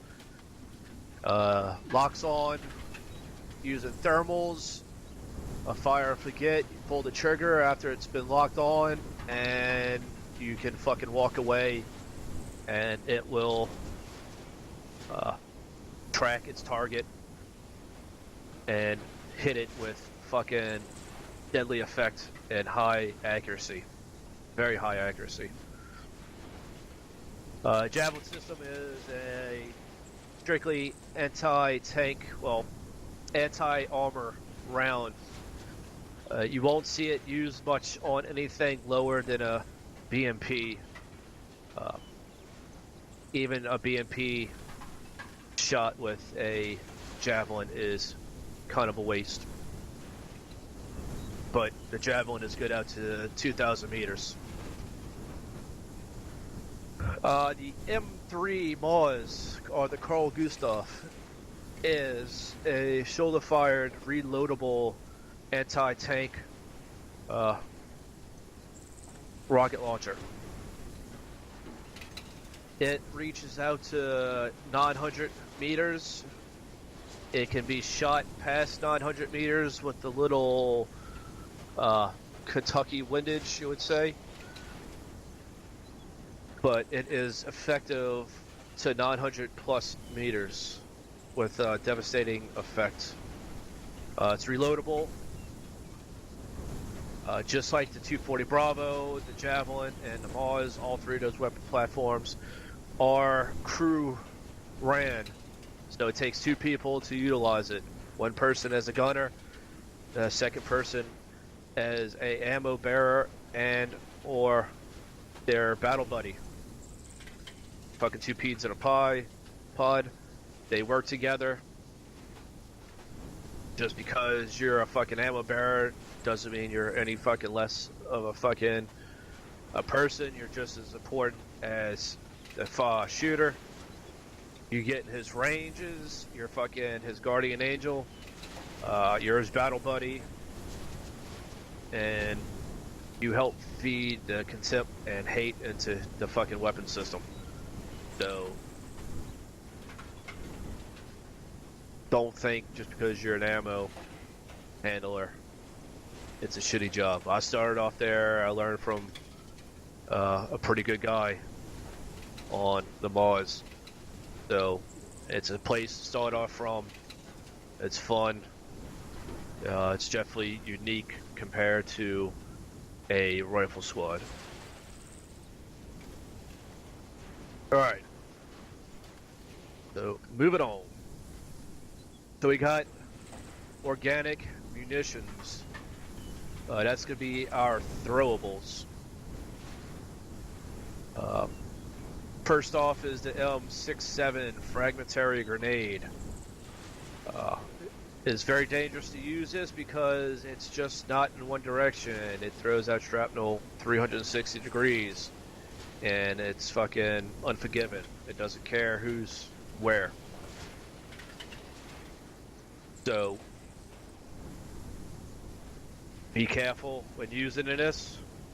When you are using any kind of throwable, you want to call out what it is. So you're throwing it. Say frag out. Everybody that around you should echo it out, you know, frag out, lets everybody know what's going on, gives them a chance to get behind hard cover, go prone if not, and yeah, just don't fucking throw it and say nothing.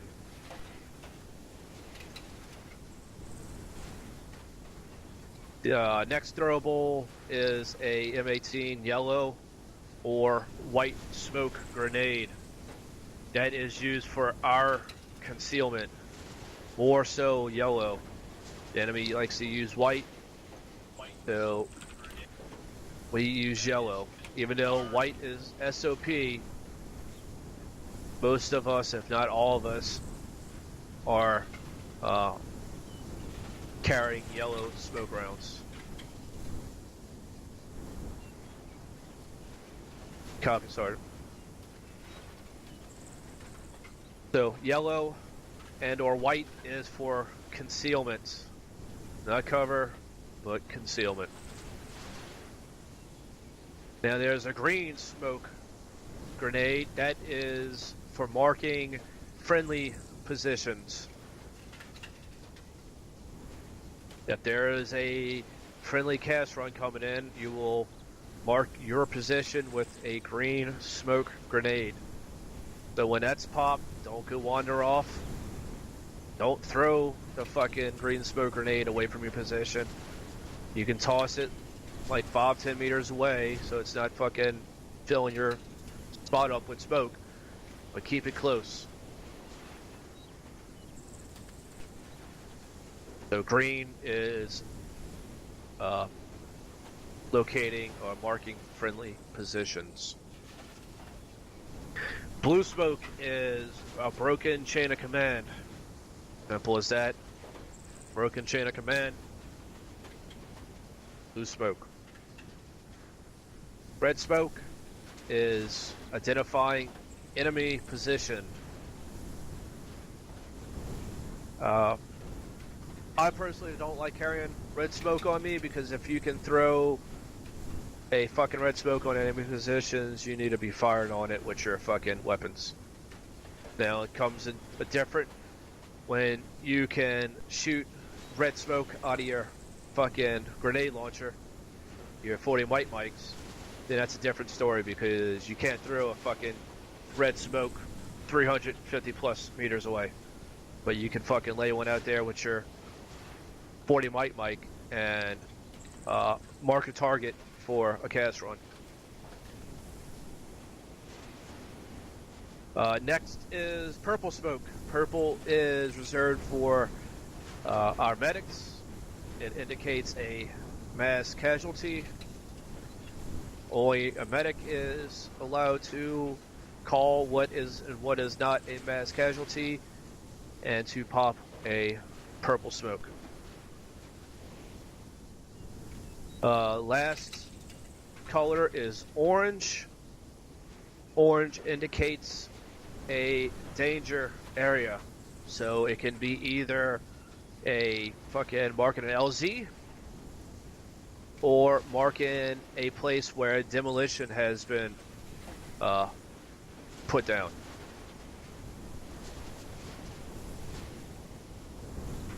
So on top of an orange smoke being popped at demolition area, you also want to mark the boundary of that demolition with a red spray paint. Since a fire team loadout has demo on them, he should be carrying at least 2 orange smokes and 1 red spray paint because you can carry up to 2 demo blocks. So you put down your demo, you prime it with the firing device, you pop a orange smoke, and you mark the boundaries with red. That's how you properly prepare to load demo. Next is the stun grenade. We should be issuing the white stripe stun grenade to you and not the blue. The blue is bugged. The blue stun grenade has the ability to kill, which does not do any good if you're trying to rescue a hostage and you throw a stun grenade in there and fucking kill him. So make sure you are using the stun grenades with the white stripe on it. Now,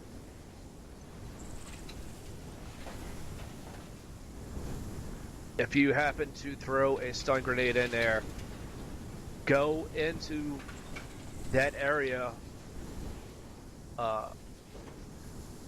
believing that that stun grenade did not work. Even though you threw it, it went off, bang. Be prepared for the enemy not to get flashed. It's a little fucky, but it happens. I'm not saying don't utilize it, but don't go in there thinking, oh, I threw it, he's okay. You know, I can just go in there and just fucking walk up to him and shoot him. No. Chances are it didn't do any kind of effect on him, and you still need to breach and enter the room or building carefully. Last but not least on there is demolition block. that is carried by the fire team leaders. It's good for blowing up friendly Vics if they become unusable, so they don't get into the hands of the enemy. So we can put demolition on our friendly stuff to keep it out of the enemy's hands. Blowing up enemy caches, you know, fucking ammo caches, weapons caches, a mortar pit that the enemy might have. Getting into, breaching a compound. Going through the front door. Put demo on a fucking wall, breach through there, and catch them off guard. Don't always come in the most likely of spots. They're not going to play fair, neither are we. So I'm going to turn this over to Sergeant Smith so he can take the rest of the time. Thank you. Thank you. Alright, stand by.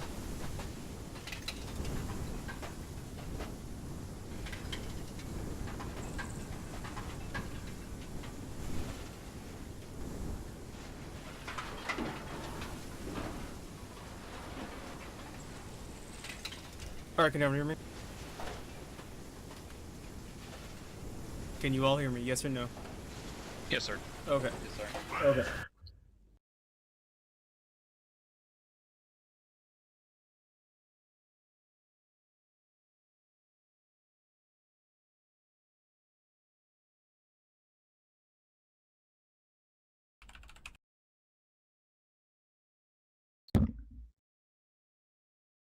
Okay, go ahead and follow me. Stand up. Are you all standing? Go ahead and stand up. Alright, right face. Alright, go ahead and follow me. Don't worry about putting your hard covers and everything else back on.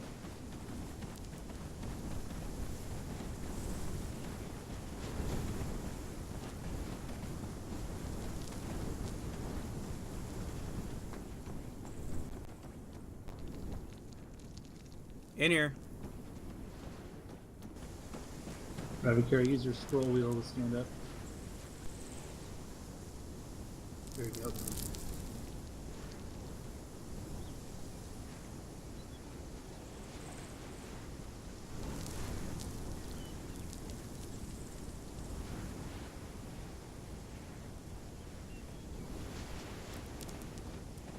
In here, perfect.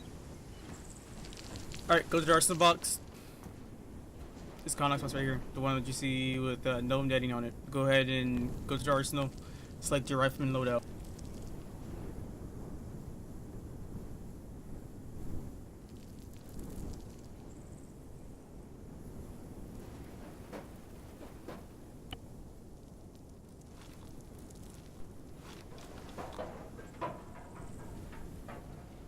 Alright, once you've all done so, you're going to immediately come over here to this cargo net box. You're going to grab yourself a Vector 2-1 Knight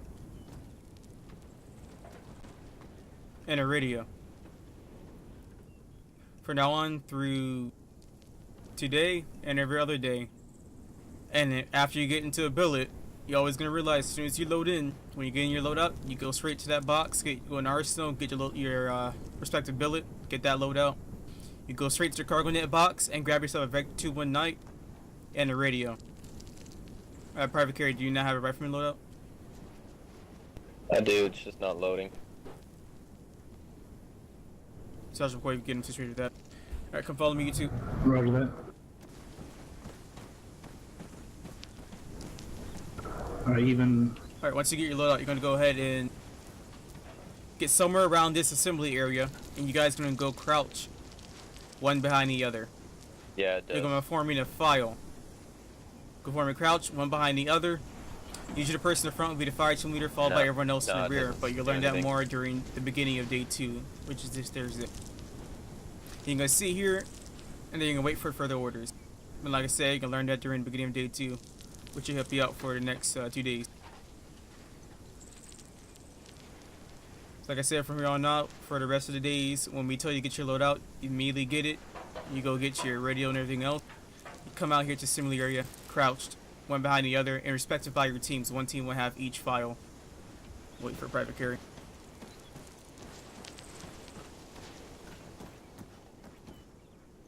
If you need to, just drop them your weapon loadout. Yeah.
Grab yourself a radio and set a vector 2119.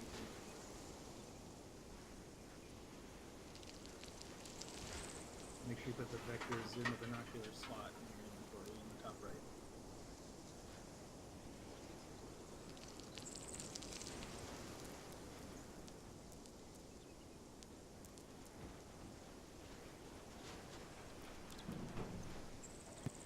Where's the binoculars? This is the MX-29. Back to 219.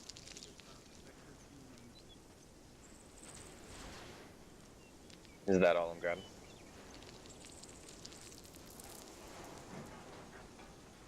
Okay.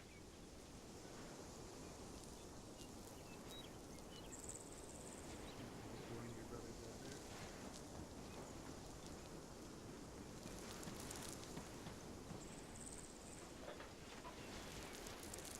there. Is everyone ready? Alright, let's make sure, and I forgot to guys just one last thing as well. When you're getting your load on everything else, as soon as you get everything else done, on your way to assembly area, make sure you don't have a magazine in your barrel. And you don't have to sling it if you don't want to. You can either sling it or don't sling it. This is what you'll be doing if you're in a non-combat zone. Alright, go ahead and stand up. You're going to follow me to the red flag. You should see weapons range complex. If you see that, go ahead and teleport to it.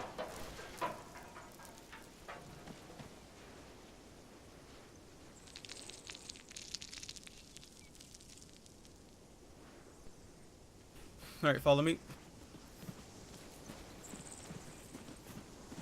Alright, fill in this indentation from the left to the right.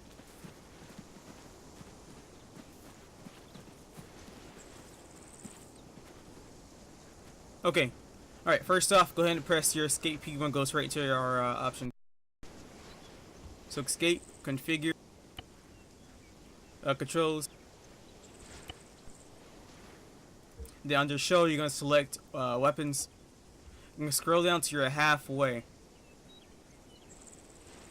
Sorry, not weapons, my bad. Common. Scroll down to where you're halfway. No, actually, I was right with weapons. I just didn't have it selected, that's why. Alright, scroll down to halfway under weapons. You should see where it says throw. Does everyone see that? Yes, sir. You're going to go ahead and select it. Then you're going to delete your keybind. Don't worry, you can create another account through Arma for playing any other games that you want to play besides any places on this Arma. Oh, any other games in Arma. But this profile right now is your 506 profile. So, it does not alter every other profile you may have. And plus, you're not allowed to play under your 506 profile if it has the name of 506 in the other gaming server PvP. But other than that, like I say anyways, delete that key. That way, you don't actually throw a grenade by mistake on anybody else. So you're going to press OK. Then going to go back to your controls once again. We just press OK to make sure that was saved. Then you're going to click Configure Add-on. You're under the drop-down menu for add-ons. You're going to go to Ace, Weapons. Then you're going to scroll all the way down to the bottom. You see where it says Prepare, Change Throwable? It should be Control G or Shift G, whatever it may be. You're going to select that. And then add keybind of G to that. Or whatever keybind you want to throw your grenade. You're going to press OK. And then you could change your throwable drop mode, toggle, and hold if you want to, whatever not. You're going to press OK and close on off for everything else. And press Continue. Let me know once you've all done that. Done, Sergeant. Alright. That's one. Done, Sergeant. Done, Sergeant. Alright. Now you're able to, whenever you press your throwable key, it'll pop up an arch for you. It's telling you where the grenade will go. And then give you an option whether or not you want to cook it. So either you could cook the smoke grenade or the fragmentary grenade or the stun grenade. And then you could change the arch or drop whichever way you want to do it. And then it gives you the option to cancel it. Versus the way in regular Arma 3 where you can't cancel grenades as you press that button. So there's no way if you throw a grenade by mistake, you could easily prevent that. Alright, next, we're going to go ahead and show you some other keys. Pressing your 7 key allows you to cycle through all your non-lethal grenades. So, smoke grenades, cam lights, anything else that's not lethal. Could be your IR grenades as well. Now you press your 6 key, it cycles through all of your lethal grenades. Somehow, the stun grenades are under your lethal grenades. I don't know why, don't ask me. However, stun grenades can cause you some damage to yourself as well. If you cook the stun grenade and did not throw it, you cause yourself getting a 3rd-degree burn. However, it's not lethal though. So now you know how to cycle through your lethal and non-lethal grenades. Let's go over first the procedure rates with throwing your frag grenades before I even throw it. So make sure y'all press 7 to get off those fragmentation grenades so you don't throw it by mistake. So now, first off, is frag out. That's the first procedure word. Frag out means that you are throwing a grenade. When you say frag out, you're letting everyone else know that a friendly controlled grenade is being thrown to a certain direction. Now, I want to make sure you say frag out or in any of these procedure words I'm going over and yelling. This way, everyone else around you will be able to hear it. So you're going to yell out frag out, and then you're going to wait for a few seconds before you throw a grenade. This when everyone else hears it, they can have enough time to react and see where you're facing, and then run the opposite direction of where you're facing. Then you're going to throw the grenade. So once again, that's frag out. Now frag means that you heard a frag being thrown. You don't know if that was a friendly frag or enemy frag, but you heard it being thrown or you see the frag. So like I said, once again, you're going to make sure you're yelling and yell frag. Just yell frag and then check your voice level. Then check see if you're yelling or not. And then yell frag again. You want to make sure you yell frag as quickly as soon as possible. And that then versus waiting to make sure you're yelling to say frag. You want to yell out frag, run the opposite direction where you see the frag being thrown. This one everyone else can see. Alright, he's running this way, so let me go follow him. However, that's the way where the frag's not being thrown. Does you understand? Yes, Sergeant. Yes, Sergeant. Yes, Sergeant. Alright. Next is bad frag. That means you've thrown a frag by mistake. And that's bad for the fragmentation grenade that's not meant to be thrown. You can yell that out as well. Also, if you see someone else throwing a frag by mistake, or you don't know if it's a frag or a smoke grenade, do them a favor and yell out bad frag for them as well if they're not going to yell it out. At least you're able to save everyone else's lives. Then, well, yeah, we should say lives, because it can be lethal within 15 meters. So if you say it for them, that way you save everyone else's life, even though they were the idiot not saying that it was a bad frag. Now, if you thrown something and you don't know if it's smoke or a bad frag, smoke or a fragmentation grenade, then just say bad frag.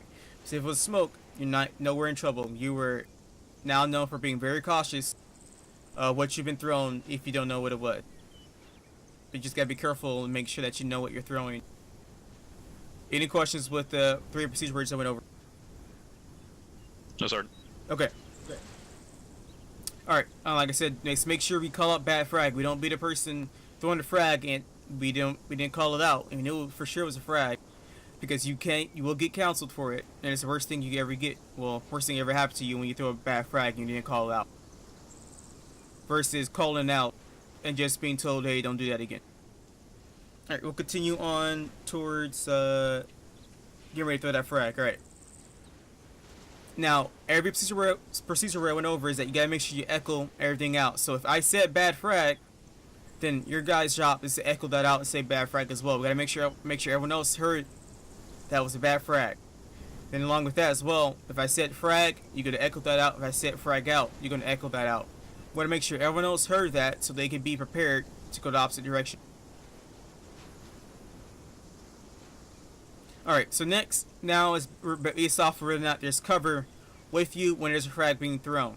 So if a frag's been thrown, like I said, you're gonna run the opposite direction where the frag's being thrown and get behind some cover. Now you gotta judge whether or not the cover is covering your head. It's not about the game of protecting your feet, it's the game of protecting your head. So the shrapnel can spread very quickly when it gets inside of your head, it can get right into your brain, causing some devastating damages or lethal damages to where it kills you. Especially if it hits your medulla, it could prevent your breathing and your heart rate. So, you gotta make sure the cover, whether or not the cover is sustainable if it's covering our head when we're crouching, standing, or proning. Now, right now, this cover can only protect us as if we're. Can't do that if I don't have my rifle out. But this right here is sustainable enough. It protects your head, if everyone can see. This protects your head sustainably enough, or you just go prone.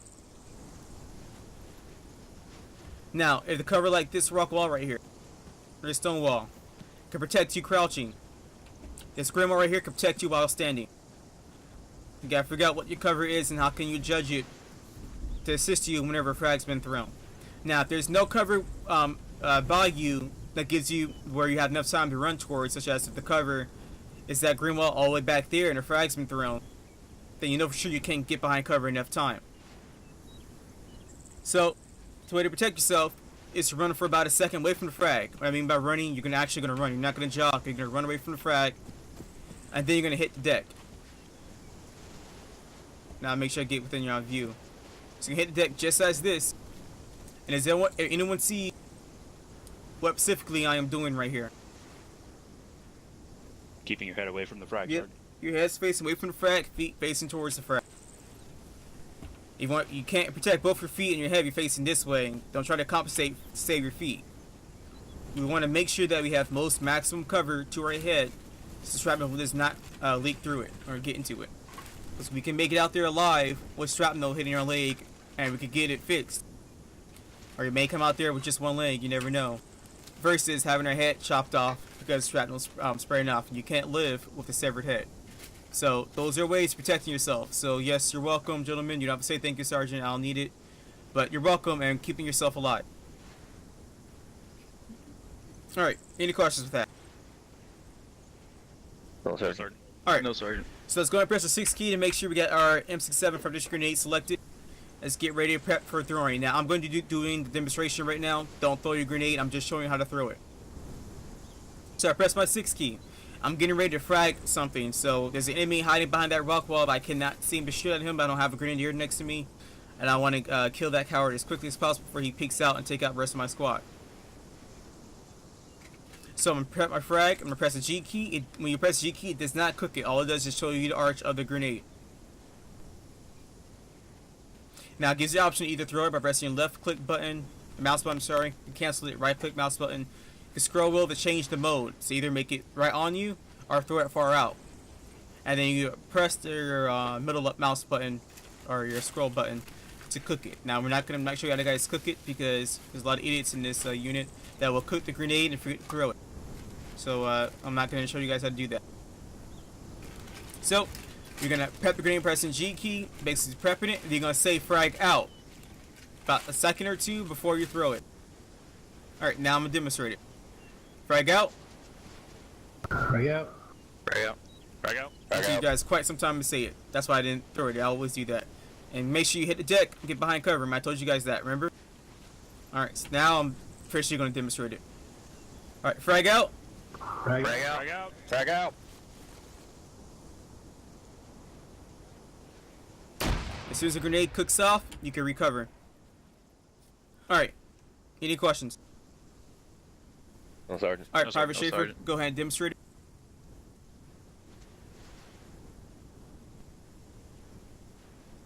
Frag out.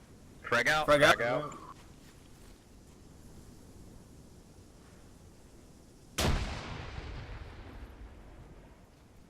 Yeah, probably would. Frag out. Frag out. Frag out. Probably sure make sure you take the magazine out of your rifle when you get a shot.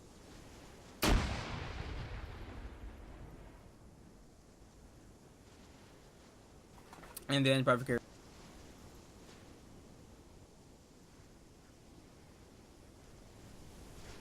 Frag out. Frag out. Frag out. Frag out.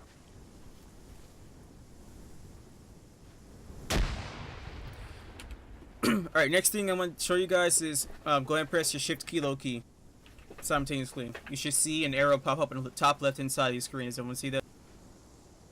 Yes, sir. Okay. That arrow details to you the wind direction of the wind.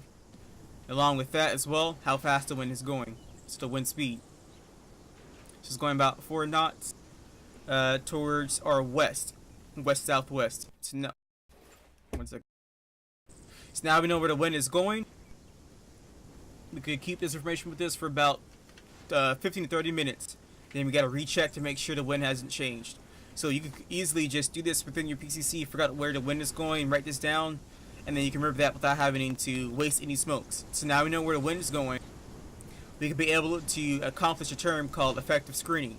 Effective screening means that you're effectively screening a location. Well, I just said a word, but that means that you are screening a location at the most effective way you can, preventing that specific location from not seeing you from any side of any direction. So I could throw a smoke at this location right here, and I'm screening it for me, or screening it from seeing me. However, it's not effectively screening it because it can still see me from a different location. As long as it moves itself to that far left corner of that bunker, it can see me. All I did was just screen the center of that bunker down to the left of me. Did you understand? Yes, sir. Yes, sir. Look. Alright, so next we would move on towards. So now we know how to effectively screen it. So how can we effectively screen this bunker? Where should I throw the smokes at if it's going to our west-southwest?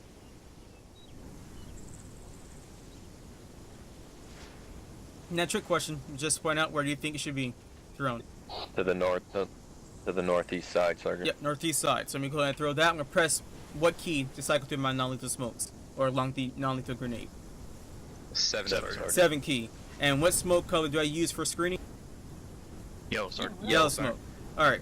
So I'm going to go ahead and throw it. Now, smokes do bounce. So I want to make sure to get myself over here because I want to throw that smoke short. And I can't throw it short because the rock wall right there is going to end up bouncing towards me. So I'm going to say smoke out and let everyone else know that I'm throwing the smoke so not every other person in my team will throw the smoke and waste it. Smoke. You notice the smoke did bounce? Is I threw it right here in front of that rock wall and it bounced a little bit adequately to the front. Now, if we come over here to the right hand side, you notice how far out that smoke's been thrown. Or how far out the smoke is being carried to with the wind. So I can easily push my squad up there, or a team up there, towards that smoke, and then go around and maneuver, and then engage whoever else is in that bunker. If I were to throw the smoke up here, of course, smoke would bounce, of course, and you'll notice that the wind will pick up the smoke and conceal from here all the way down to where that smoke's been thrown. The reason I'm showing this is because, do I really need to throw 2 smokes for a distance of 50 meters? No, sir. No. If my whole squad was in a squad line, which y'all should see soon enough, my whole squad can be concealed with 1 smoke, with the wind going 4 knots facing towards the west-southwest. So think smart, guys, whenever using your smokes. You got a total of 16 smokes within 1 fire team, and then a total of 32 smokes. Sorry, not 32, a total of 40 smokes within the whole squad. Don't waste them. You can't go black on smoke that quickly. And if you do personally, remember, you got 3 other guys in your team that may have yellow smoke left over. Alright, go ahead and follow me.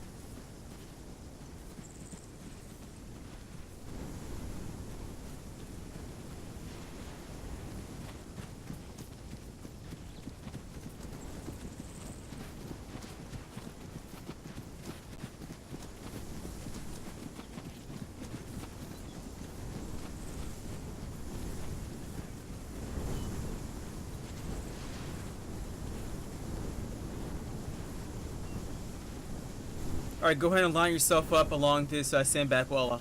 All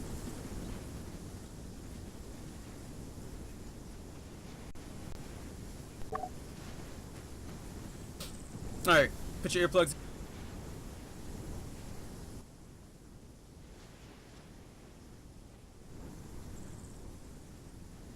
Control windows, equipment, earplugs in, and then release.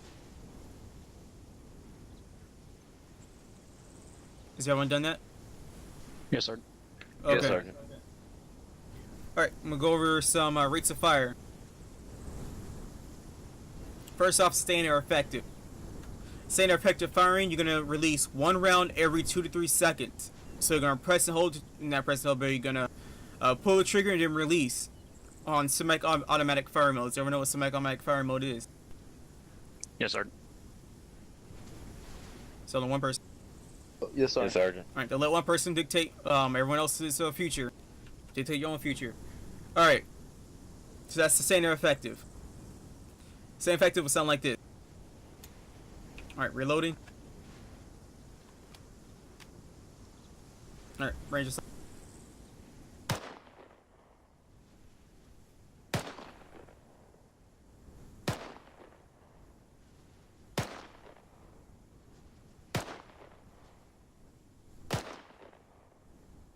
Alright, next would be rapid firing mode, or rapid rate of fire. So next rate of fire is rapid. Within rapid, you're going to do 2 shots, or in other words, double tap every 2 to 3 seconds. So you're going to increase your rate of fire. Now, usually you're going to do a rapid fire mode as if the enemy is within your effective engagement range. It was effective engagement range for the M4. 500 meters, Sergeant. 500 meters. So that's what we're going to do, some double taps right there. Now, if the enemy was outside of our engagement range, we just don't want to engage them, but if you have to, you're going to do the standard effective rate of fire. Now, I'm going to also keep in mind is that how many people are within a squad? How about this? How Say again, many people are in the team? In the fire team? 4, Sergeant. 4. 2 fire teams is what? 2 times 4. 4 plus 4. 8, Sergeant. 8. Alright, and then we have a squad leader, squad medic. If you add those 2 together, how many people we got in the whole squad now? 10, 10, Sergeant. Sergeant. 10. So we got 10 guys shooting at one thing, and then we got 2 ARs, so 8 M4s, 2 ARs, so 2 automatic firing. I'm sorry, 2 M249. So that means that you got 8 weapon systems, and then 2 weapon systems that are able to provide more fire than the other 8. So you got that many guys firing at one target. So if we're engaging one target, you don't need to do rapid or cyclic. You can just do sustained or effective firing mode. So each person doing 1 round, and that saw is doing 35 round burst since he's doing since a sustained or effective fire mode. All right, so move on. So I'm gonna demonstrate to you what rapid fire mode is.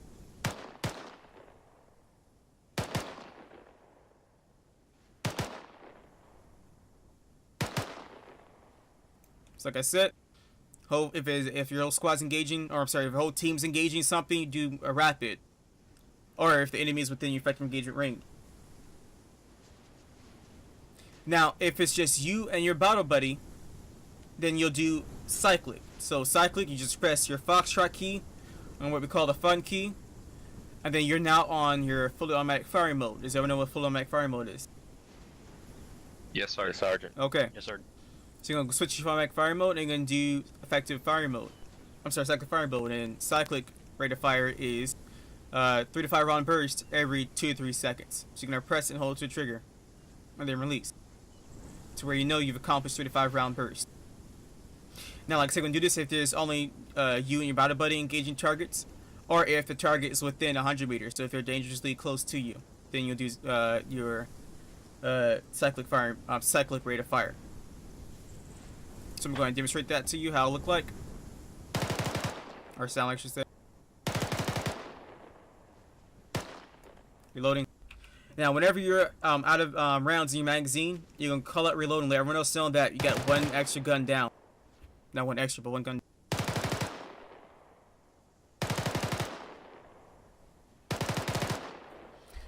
Now, one thing we need to know is that if we're trying to point a target at something or out somewhere, or we need to figure out if our rounds are hitting something, especially if we're staying in effective firing mode and we're trying to hit a target greater than beyond our effective engagement range, then make sure you put tracer rounds in your magazine. That allows you to know where your rounds are going, so you could trace it where it's going and then readjust yourself. Something for you to know. Keep in mind that'd be a smart move for you to do when you're in the battlefield. Now, we'll move on. Those are your rates of fire with the M4. Now, with the M249, I'm not doing a demonstration because I don't want to waste your time with it. Or actually, no. Actually, we'll just do one burst of it. But with the M249, for standard effective firing mode, rate of fire, you're gonna do 3 to 5 round bursts every 2 to 3 seconds. So instead of doing such as with the M4 with cyclic mode. However, the M4 249, as we said, we don't do single taps. We're gonna use this weapon system with burst fire, as the rounds are never accurate and never hits where we actually wanted to hit. So in record, we'll demonstrate to you saying our effective firing mode, rate of fire with 3 to 5 round bursts every 2 to 3 seconds.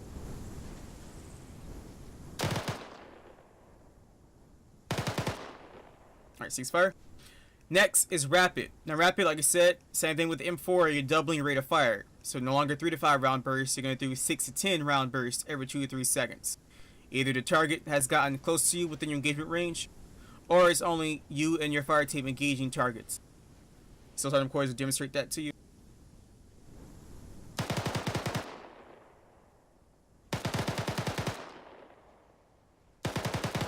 Alright, ceasefire. The next is cyclic. Cyclic fire mode is once again increasing rate of fire. So now you're tripling the rate of fire as if you were doing sustained effective. So this time, instead of doing 6 to 10 rounds per 6 to 10 rounds every burst, as if we were in rapid, now you're gonna do 12 to 20 rounds. And realize that when you're in cyclic, you're shooting through a lot of rounds within that magazine. And Sergeant McCoy will demonstrate that to you.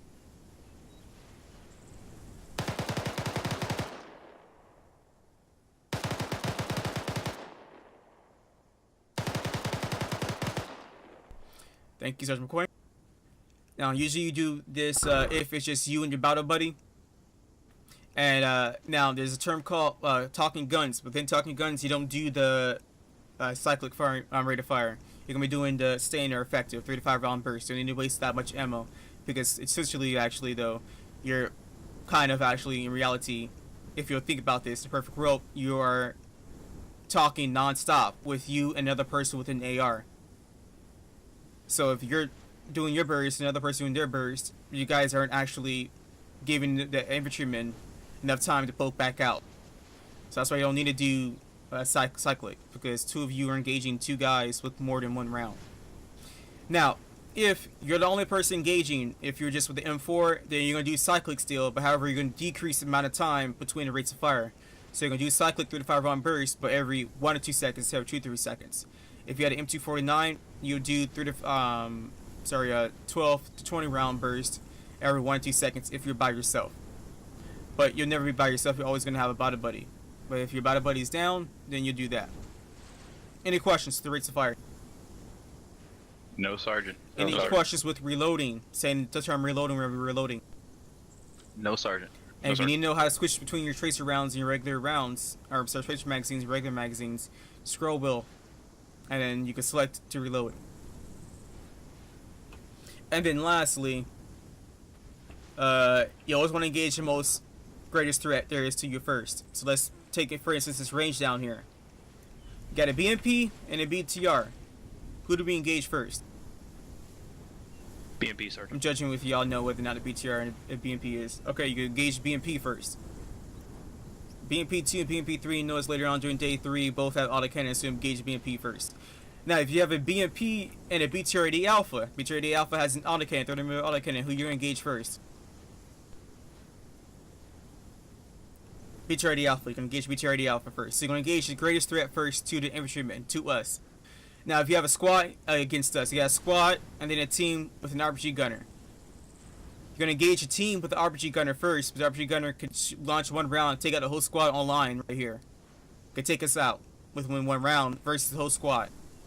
So we can just take cover and the squad can't kill us, but the RPG round could kill us even if we're in cover. So that's all about engaging greatest threat first. Any questions with that? No sergeant. Alright. No sergeant. Let's go ahead and press our Bravo key. Should pull out your binos. Does everyone have that out? Yes, sergeant. Okay. Yes, sergeant. Everyone look at this BTR I'm pointing out, so go ahead and look out back to third person. Is everyone looking at that BTR? BTRs have tracks, Yes, sir. BTRs have tires, BMPs have tracks. Alright, so go ahead and look down to your vector. You can press the right click button or just wherever way you do it to look down your sights. You should see the crosshair of the vector now. Do we see that? Yes, sergeant. Yes, sergeant. Yes, Sergeant. Okay. I'm looking at the BTR. We are able to get two things to accomplish here when looking at our vector. It's the range and the bearing of the target. You press your tab key, you press and hold, and then release gives out the bearing. Something like that. That'd be on your left hand side. That's 1, 2, 2. Now for those of you on my left, that'd be 1, 2, 3. If you're on my right, 1, 2, 1, I'm pretty sure. Now if you press and hold and then release your R key, so press and hold your R key and then release until you see that red circle, that's when you release. You should see the range that'd be on the right hand side. The range I got is 147. Some of yours might be 146, 148. You can do this simultaneously. You can press and hold your tab and R key, then release, and gives you both the range and the bearing at the same time. Someone's probably push stocks, probably tapping R, I don't know. So now you're able to get those two sister things. Now we'll go over how to be a spotter whenever you're getting the range for your AT gunner. So get a range for the AT gunner. You're going to do it this way. And I'm going to give you the script. I'm going to say how the script sounds like. So you're going to do it exactly like this. Give out the description, the direction of the target, then the distance of the target. So as so. BTR. Bearing 122. You're going to wait a second. Give enough time to look for it. Then give it range. Range 147. Then say it again just in case you may have forgotten it. BTR bearing 122. Range 147. Now if he couldn't find an armored piece, if he's still looking for it, if you ever heard him say rockets prepped, then point it out for him. To point, you press your shift tilde key. So I'm going to try to do that right now. While I continue.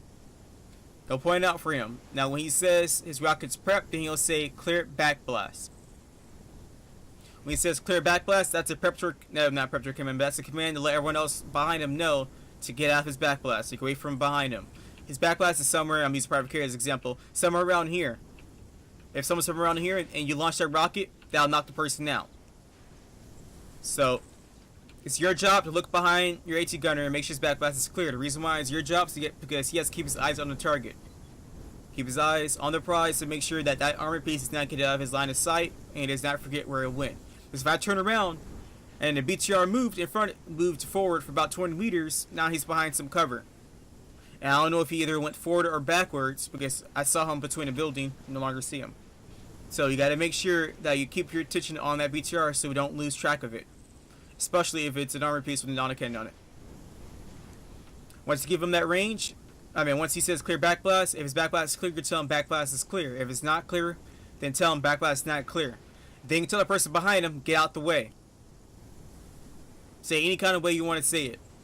But you need to say as much demanding as possible. I don't care if it's the first sergeant or the captain behind that backblast. You tell him to get out the way. Because in the end of the day, you're saving his life. Or preventing him from getting hit by that backblast. When he says, rocket, rocket, rocket, put your binos away, and then pull out your gun, or your rifle. You can press your Bravo key, that usually will put your binos away and bring out your rifle. So what you're doing is that you're getting yourself ready to engage any target that comes out that armor piece as soon as the rocket hits the armor piece. Any questions with that? No, No, sergeant. Any questions with being a spotter? No, sergeant. No, Sergeant. No, sergeant. Okay. At the end of the day, at the end of the hit, you're gonna give out the BDA, battle damage assessment. That's your job as a spotter, giving the battle damage assessment, whether or not it was a good hit or miss, and then a status of the armor piece. If not smoking, smoking means that you just see black smoke come out of the armor piece. If it not is cooking off, that means fire's coming out of the armor piece. And then catastrophic, that means the armor piece is blown up. The reason why I want to give out these three things is because this main reason. Many times people said that the BTR, BMP, or the armor piece is dead or done for, or no longer a threat, when actually it's still a threat. If it's smoking or cooking enough, the turret can still turn at you and shoot at you. And if you say that it's down, I'm gonna call you out on that, and I'm gonna call you a stupid idiot because it's not dead. I've gone on BTRs as a Zeus operator and controlled it when people said that it was dead, turned the turret and shot at them to teach you a lesson. So if it's smoking or not, it's still alive, and we gotta find some way to re-engage it and take it down. So you understand me? Yes, sir. Yes, sir. Do not assume that a BTR that's been hit is dead. It's only dead if it's gone catastrophic. Sometimes it's smoking, or sometimes it be smoking and you'll see fire come out of it. So some flares of fire coming out of it. Sometimes the turret may be disabled, and that the engine may be red, then it's be disabled. And then we know for sure it's disabled but not destroyed though, and it's no longer effective. All the enemy can do is just take that back home and reuse it. But we know for sure though it cannot pose any threat to us. But we'll never know unless we hop inside of it to check its status. Now, a turret can be disabled. If it can still move, it can run us over, and it can just park itself right in front of us. And as long as the turret is somewhere near us, and especially if it has an autocannon, it can still kill us. So those are some things we want to make sure of. Any questions being the spotter? Fully now? No, Sergeant. Alright, let's go ahead and pull out that rocket and put it on our shoulder. So go ahead and press your 4 key, I believe. Or use your scroll wheel and select the M136. See, we got a rocket on their shoulder. Yes, sir. Yes, sir. Now, Yes, sir. we were given the range and the bearing. So I believe the bearing was 147. No, sorry, 122. The range was 147. So I'll be telling the spotter for you guys right now. BTR bearing 122. So to pull out your bearing, press your kilo key. That brings out your compass. So for those on my right, that'll be 121. My left, 123. Now, if I believe you guys can't find it, I'll point it out for you. Now, if you guys are 80 gunner and you're trying to make sure that you have the right target in hand, because remember, these rockets are only one-time used. So you want to be sure that we are at the right target. Press Shift tilde key. Tell them, hey, this is the target you're talking about. Then he'll confirm it for you. Alright, so BTR bearing 122, range 147. Now, we gotta make sure that rocket's ready for us to range it out. You can't range it out right now because it's not loaded. So to load the rocket, you'll press the R key. Same way with reloading. Just go ahead and press the R key, private safer, there you go. Now, to range the target, already zeroed in and zeroed out, you're going to press the page up and page down key. Same way if you had your rifle on your hand. Now, it goes up and down by increments of 50, so it's ranged up to 150, that's close to 147. And then compensate on the bullet drop. How you should face that, how you should look at the armor piece. Now, last thing we got to do is, before we say rockets prepped, is open up our sights. We need to help ourselves a little bit more better when engaging the armor piece. To open up your sights is by pressing that / key on your numpads, the key right above your 8 key. That doesn't work, go ahead and press Control / That should open it up. Does everyone have it opened up? It should flip open for Yes, you. sir. Yes, sir. Private carrier is now flipped open.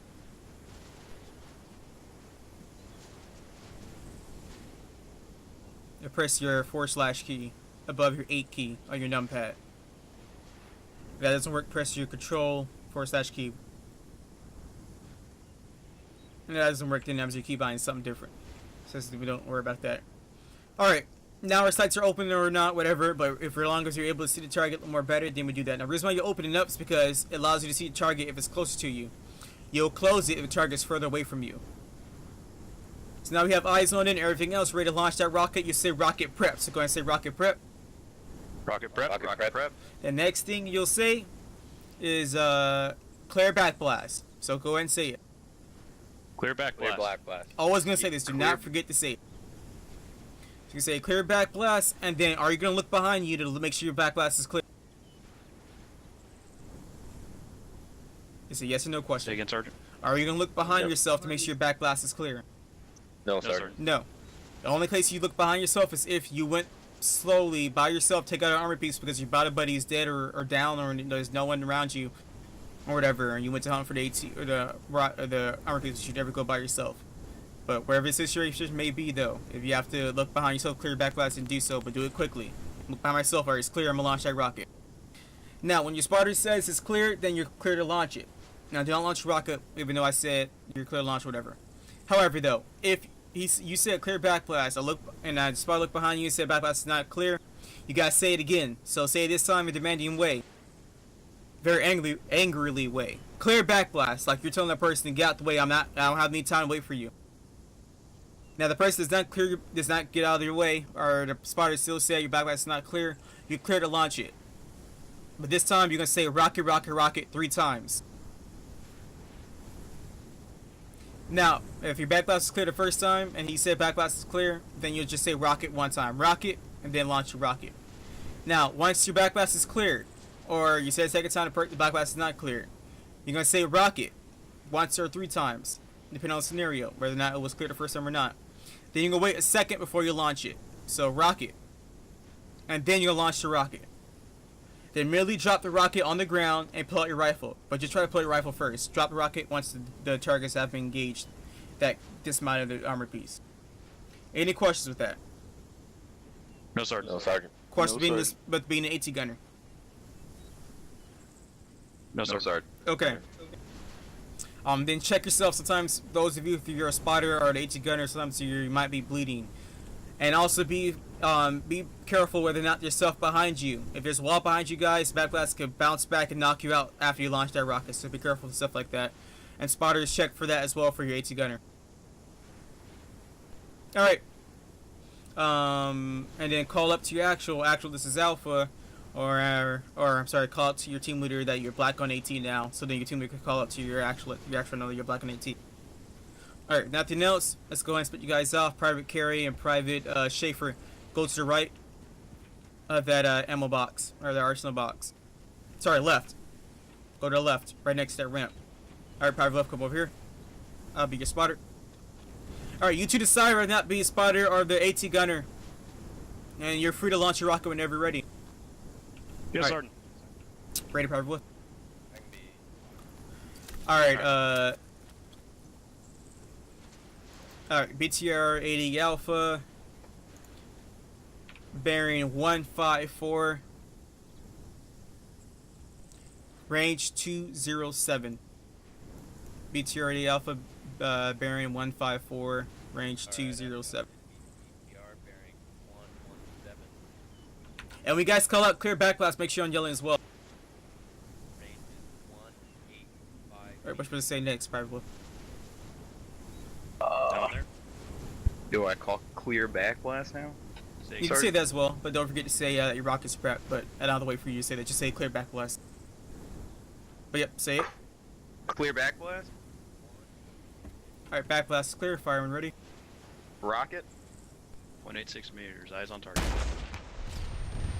Oh, that wasn't the right one. That was the BTR. This is the one I wanted you to launch at. Clear backblast. So I would say that was a miss. But still, you hit a target though, Rocket. and that was a good hit. So like I said, if you don't know for sure that's the right target that I was talking about, you just point it out. Alright, let me go grab me a rocket, and then you could be a spotter for me. Clear Damn. backblast. Also, make sure you get your rifle out, man, after rocket goes out. There you go. Rocket, rocket, right. rocket.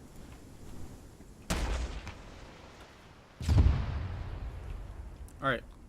And by the way, gentlemen, these are vehicles set to be invincible, so don't expect it to cook off as soon as you hit it. So just simulate that you had a direct hit if you hit the right one. Contact BTR. Bearing 100. Range 141 meters. Contact BTR bearing 142, range 169 meters. BTR or BMP? The one with the track or one with the tires? Wheel tires. Okay, so this BTR right here? Call out rocket, man. Correct, Sergeant. Alright, what's the range? Range is 169. Did not hear the rocket come through now. Alright, copy. Alright, rocket prep, clear backblast.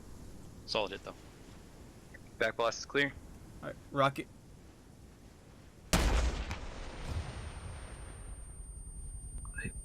Hit. Right, you grab another rocket.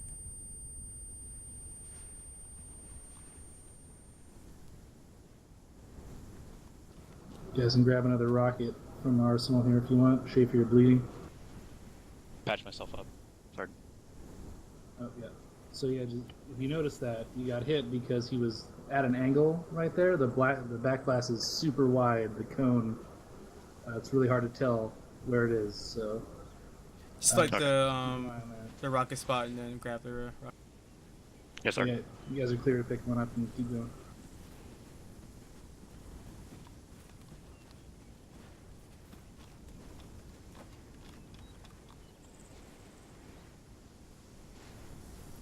Alright, come to my right.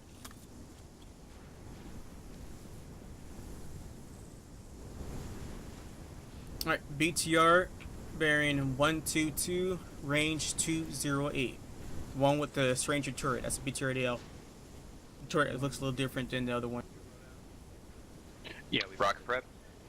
Copy. This one right here. To the right. Back blast is clear. Fire and ready. You don't have to ask for it. Good hit.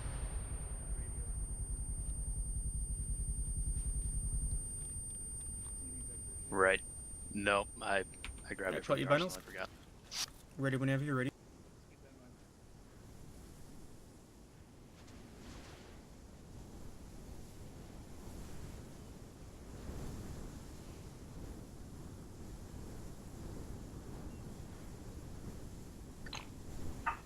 Contact BTR bearing 120, range 149er. Copy. Clear back blast. Rockets prep. Back blast is clear. You said 149er? Bearing 149er. Alright, rocket. Range 288 Too high. meters. Was it high or was it? No, it was It high. was a little high. I don't know why I launched it that high anyways, and it said 149er. I raised it up. I don't know what I was thinking. Alright, come over here. 288 meters.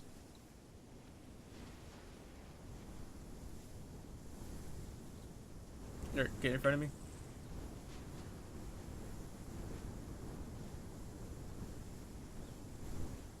Clear black blast. Back blast clear. Rocket. Miss. Went over.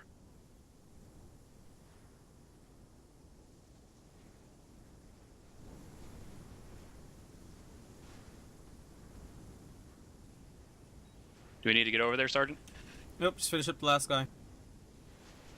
Affirm, Sergeant.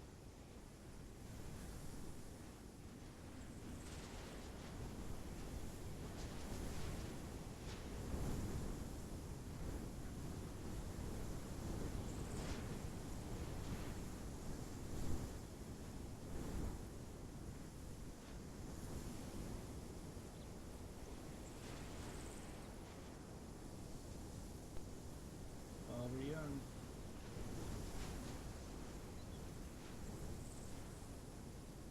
Are we going again? Yeah, Yeah. fire this last rocket.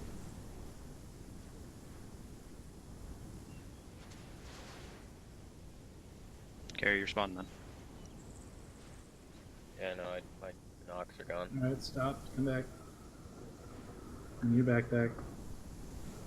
Still move.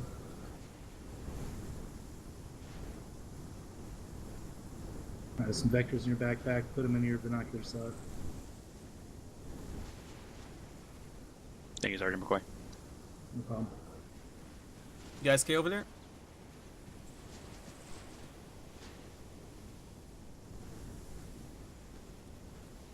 You're just missing his vector, Sergeant. Started packing an extra couple pairs for this part of training. Got an enemy BTR bearing 116.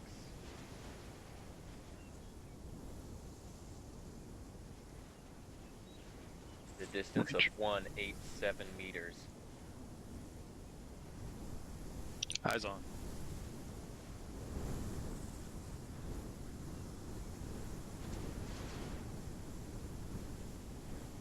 Clear back blast. Backbox clear. Rocket. Short.